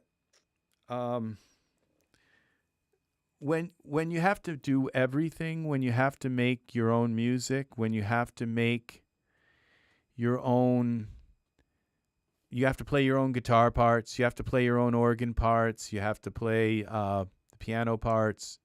All of those, and synths, pads, everything. And then you have to mix yourself. You have to master your music. You have to publish it. You have to write the lyrics. You have to do all these. You have to learn so much to make your own music. And I'll just give you a tip. You don't have to follow it if you don't want to, but try to make good music, like wholesome music that you're going to be proud of. Because you're going to have holes in your, like you might be able to play piano, but you can't play the Flight of the Bumblebee. You might be able to play guitar, but you can't play Stairway to Heaven, or you can't play the lead to Stairway to Heaven or something like that.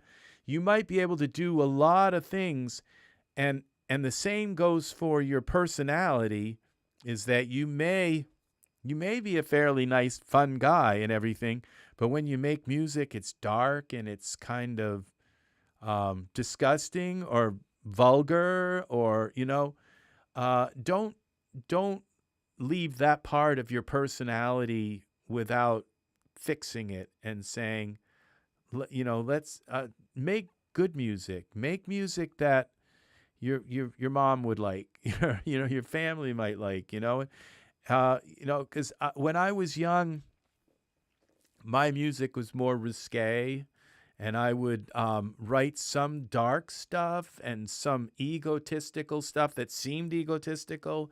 I would write stuff that was tragic, that just, and as I got older, I just kind of, that part of myself, of my entire democratization of music, where I had to learn all these different long suits and all these different things, that part of my personality I fixed, and I was able to get into a place where I'm happy. I'm not doing it to please my mom. or to please my family, or so they're not embarrassed when they see my music. I do it because of my fans. Because there's so much kind of dark and depressing, and even music that you think is like, oh, what a beautiful song. If you really tear down the words and look at it, you'll find out that it's actually, no, she left him and he's drinking in a bar and she's really sad, and and you might think it's the prettiest song in the world, but it's actually very depressing and very kind of life-sucking. It sucks the life right out of you.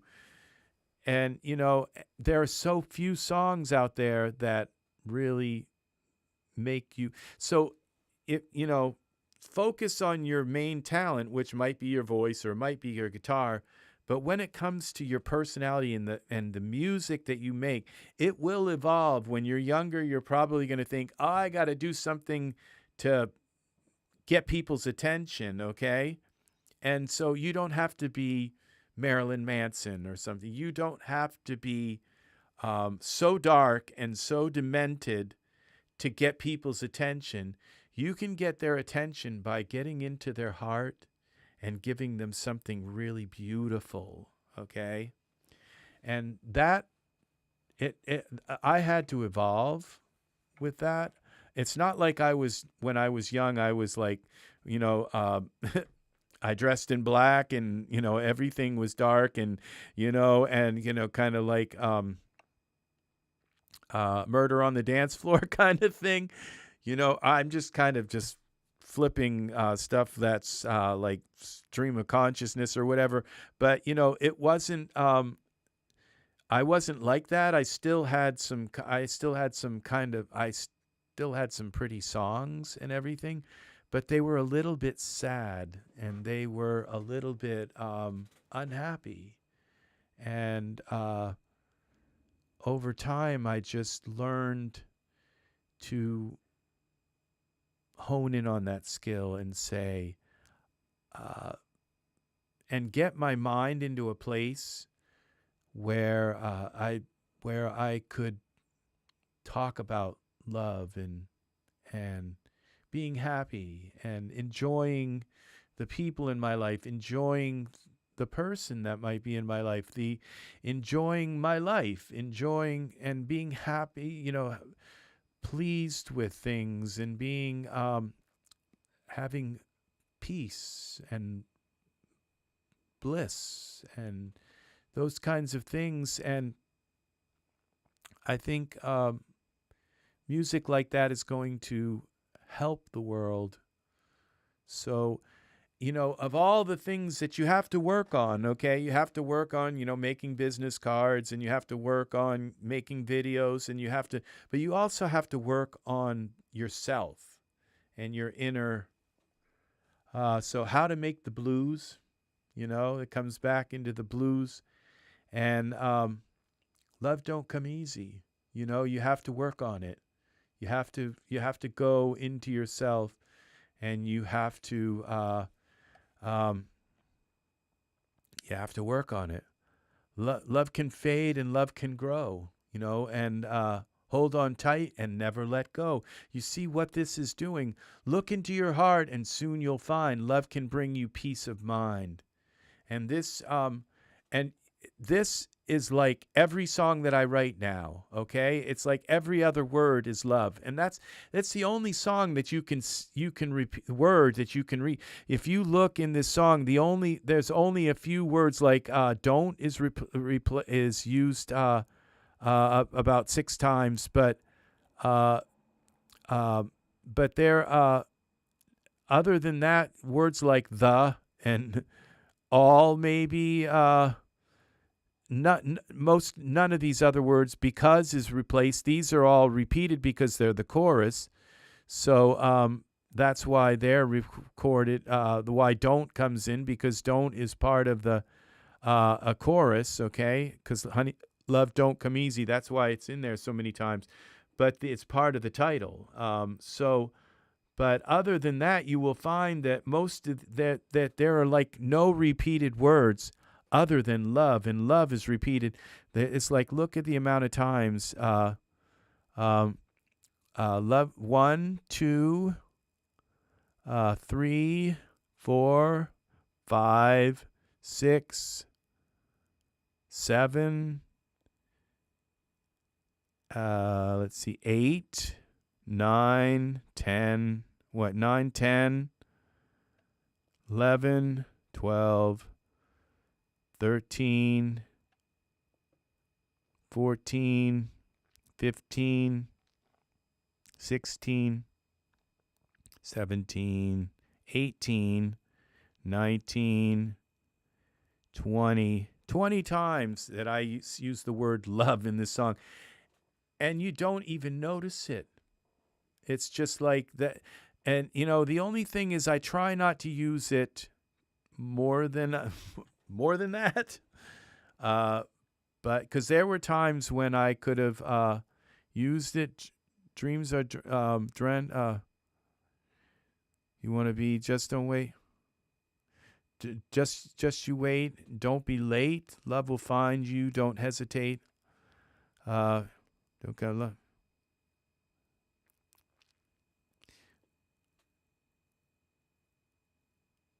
I could have said when you find your love's desire. But I said so.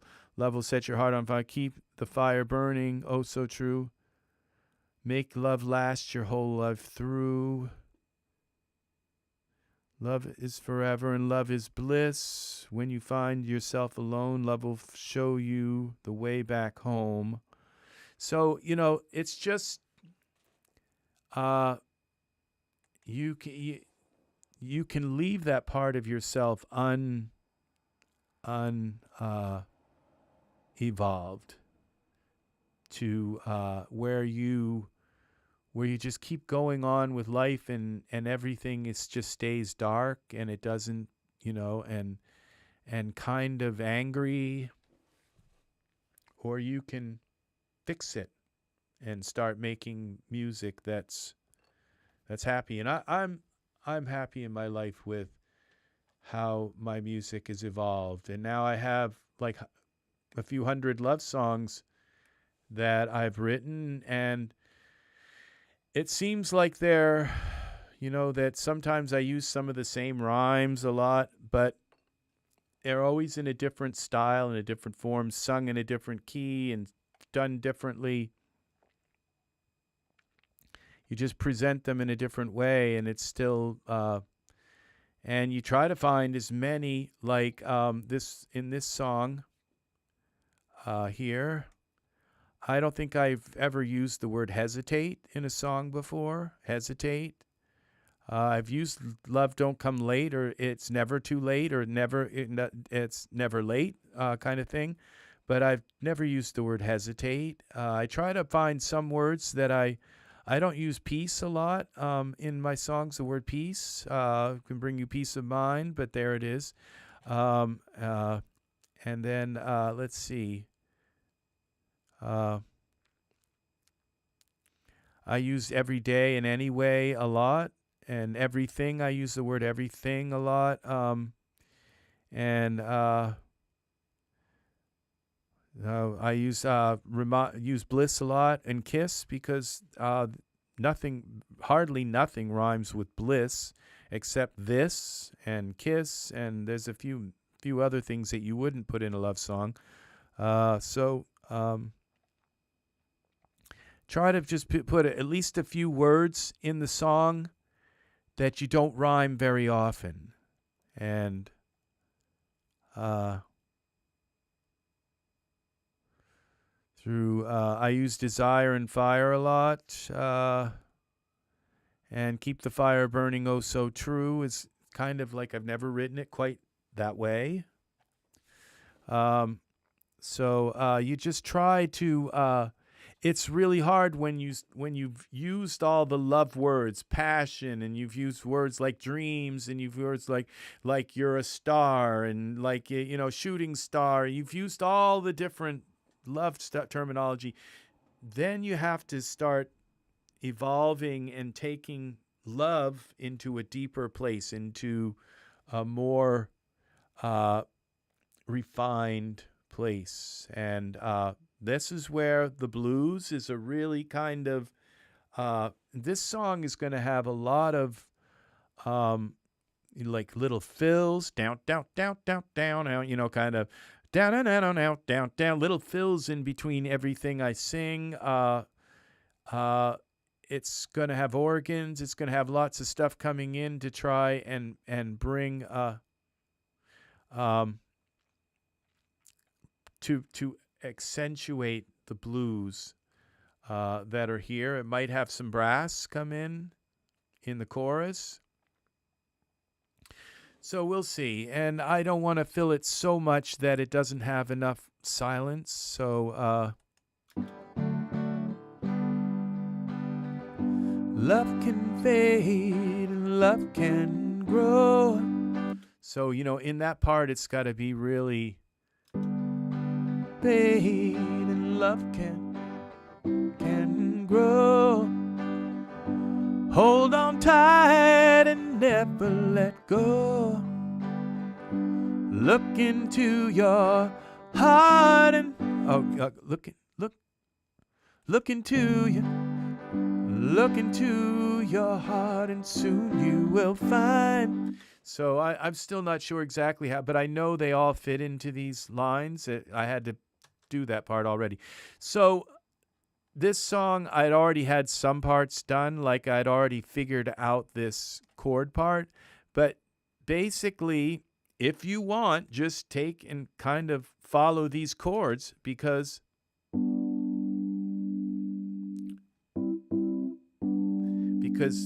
many songs have used these, all right?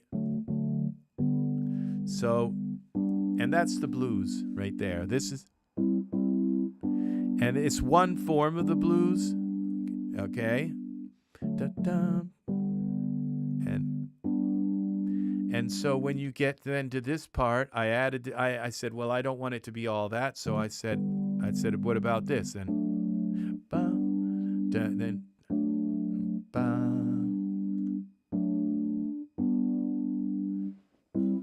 and you pick your own key, pick the right key.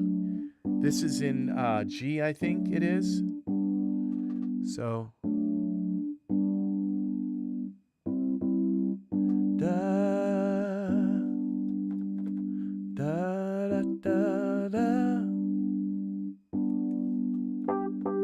it's in G.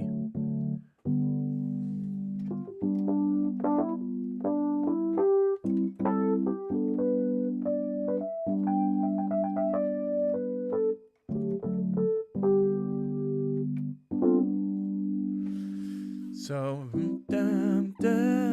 yeah, so this is it. And now there you could change the key, like you could modulate into the next key you could modulate in the song, or you could also add like a da da da na na na na, like it kind of it builds into a and then you come back and da da da da da da da da da. So you know it. So but this is a form of blues, okay? And if you 3 4 da da da. So use these chords and this setup for your own blues song. Just pick the right key that you want, the right speed. I'm at 85 right now. I think it's a little bit fast, but 3 da da da. But maybe, but I wanted it to be faster so that it didn't end up like, because this has got 3 verses, and the chorus is sung 3 times. So, and it's got a fairly long intro. It's got, I think, 8 bars for the intro. Yeah. So I didn't want it, if I'd slowed it down, because it's right now already like, I think 6 minutes. Yeah, well, it's 5 minutes. And if I had slowed it down a little bit more, it would have ended up, so it's a little bit R&B in between. It's like R&B and the blues, sort of. So, all right, so that's going to do it for now. Now, this is part 1. And maybe I'll do part 2 and come in and sing the vocals. And maybe I'll also, I'm going to do some lead stuff. And I'm going to probably do, I might add some embellishment and things around the vocals. But I think I want to put the vocals in first before I add embellishment and stuff. And so we've got this here, and now we've got the guitars today. And I've also got to edit the guitars. I don't know, I might do them myself because it's just kind of something that I have to really kind of concentrate on. And when I'm out live, I'm kind of like half occupied, sort of, but I don't know. I might come in and do the editing, but I have to listen to these.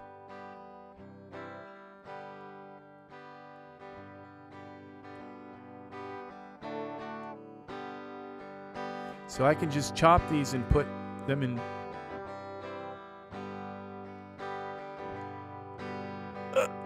And so when I listen to this, I can see,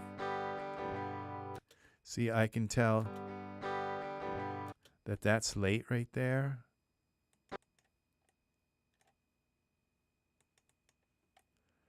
So I can tell that.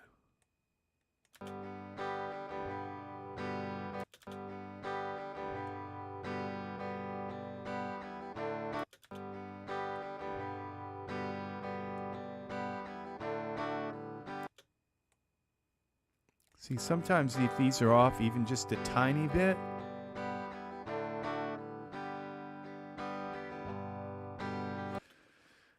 so I have to go through and I have to chop these, and I'll be chopping them like in this part. I'll chop them here and then just copy and paste different chunks and into areas so that they that these little parts where I messed up, that's like all messed up right there. So I have to just take another chunk from somewhere else and put it in there and fix that and fix these parts so that it goes all the way through. This is another part that's messed up here.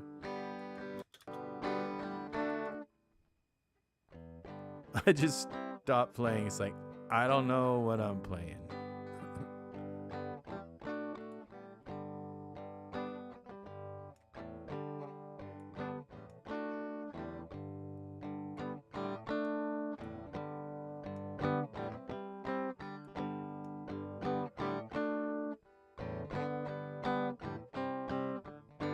So I'm going to have to go through and just make sure that it's all correct, so that this is supposed to be a rhythm. It's supposed to just kind of go in underneath, and we're going to be adding a pad in this also, a nice little warm pad to sit down under it.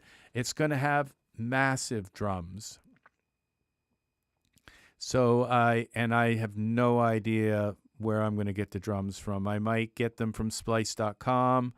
I might make them from Addictive Drums. I might put them from Addictive Drums.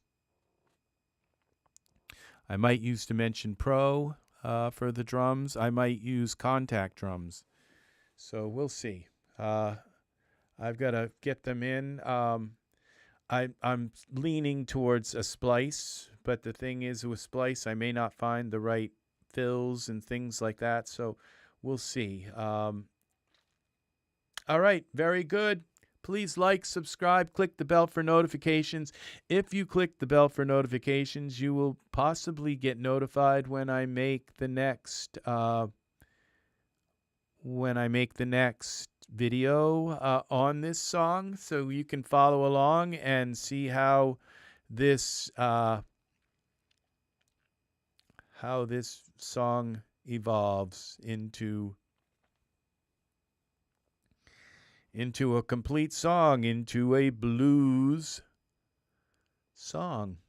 And that's what this is. So thank you very much for watching. This isn't the really like slow blues. This is more, like I said, it's like a little bit of a blend between blues and R&B, rhythm and blues, okay? So it's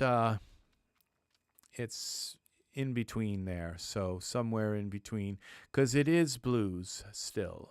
R&B is still blues, rhythm and blues, okay? So just so you know. So how to make the blues. And so you slow this down a little bit. Love don't come easy. All right, so you can slow it down, but it's just sped up a little bit, okay? And that's really what jazz and R&B is just sped up blues.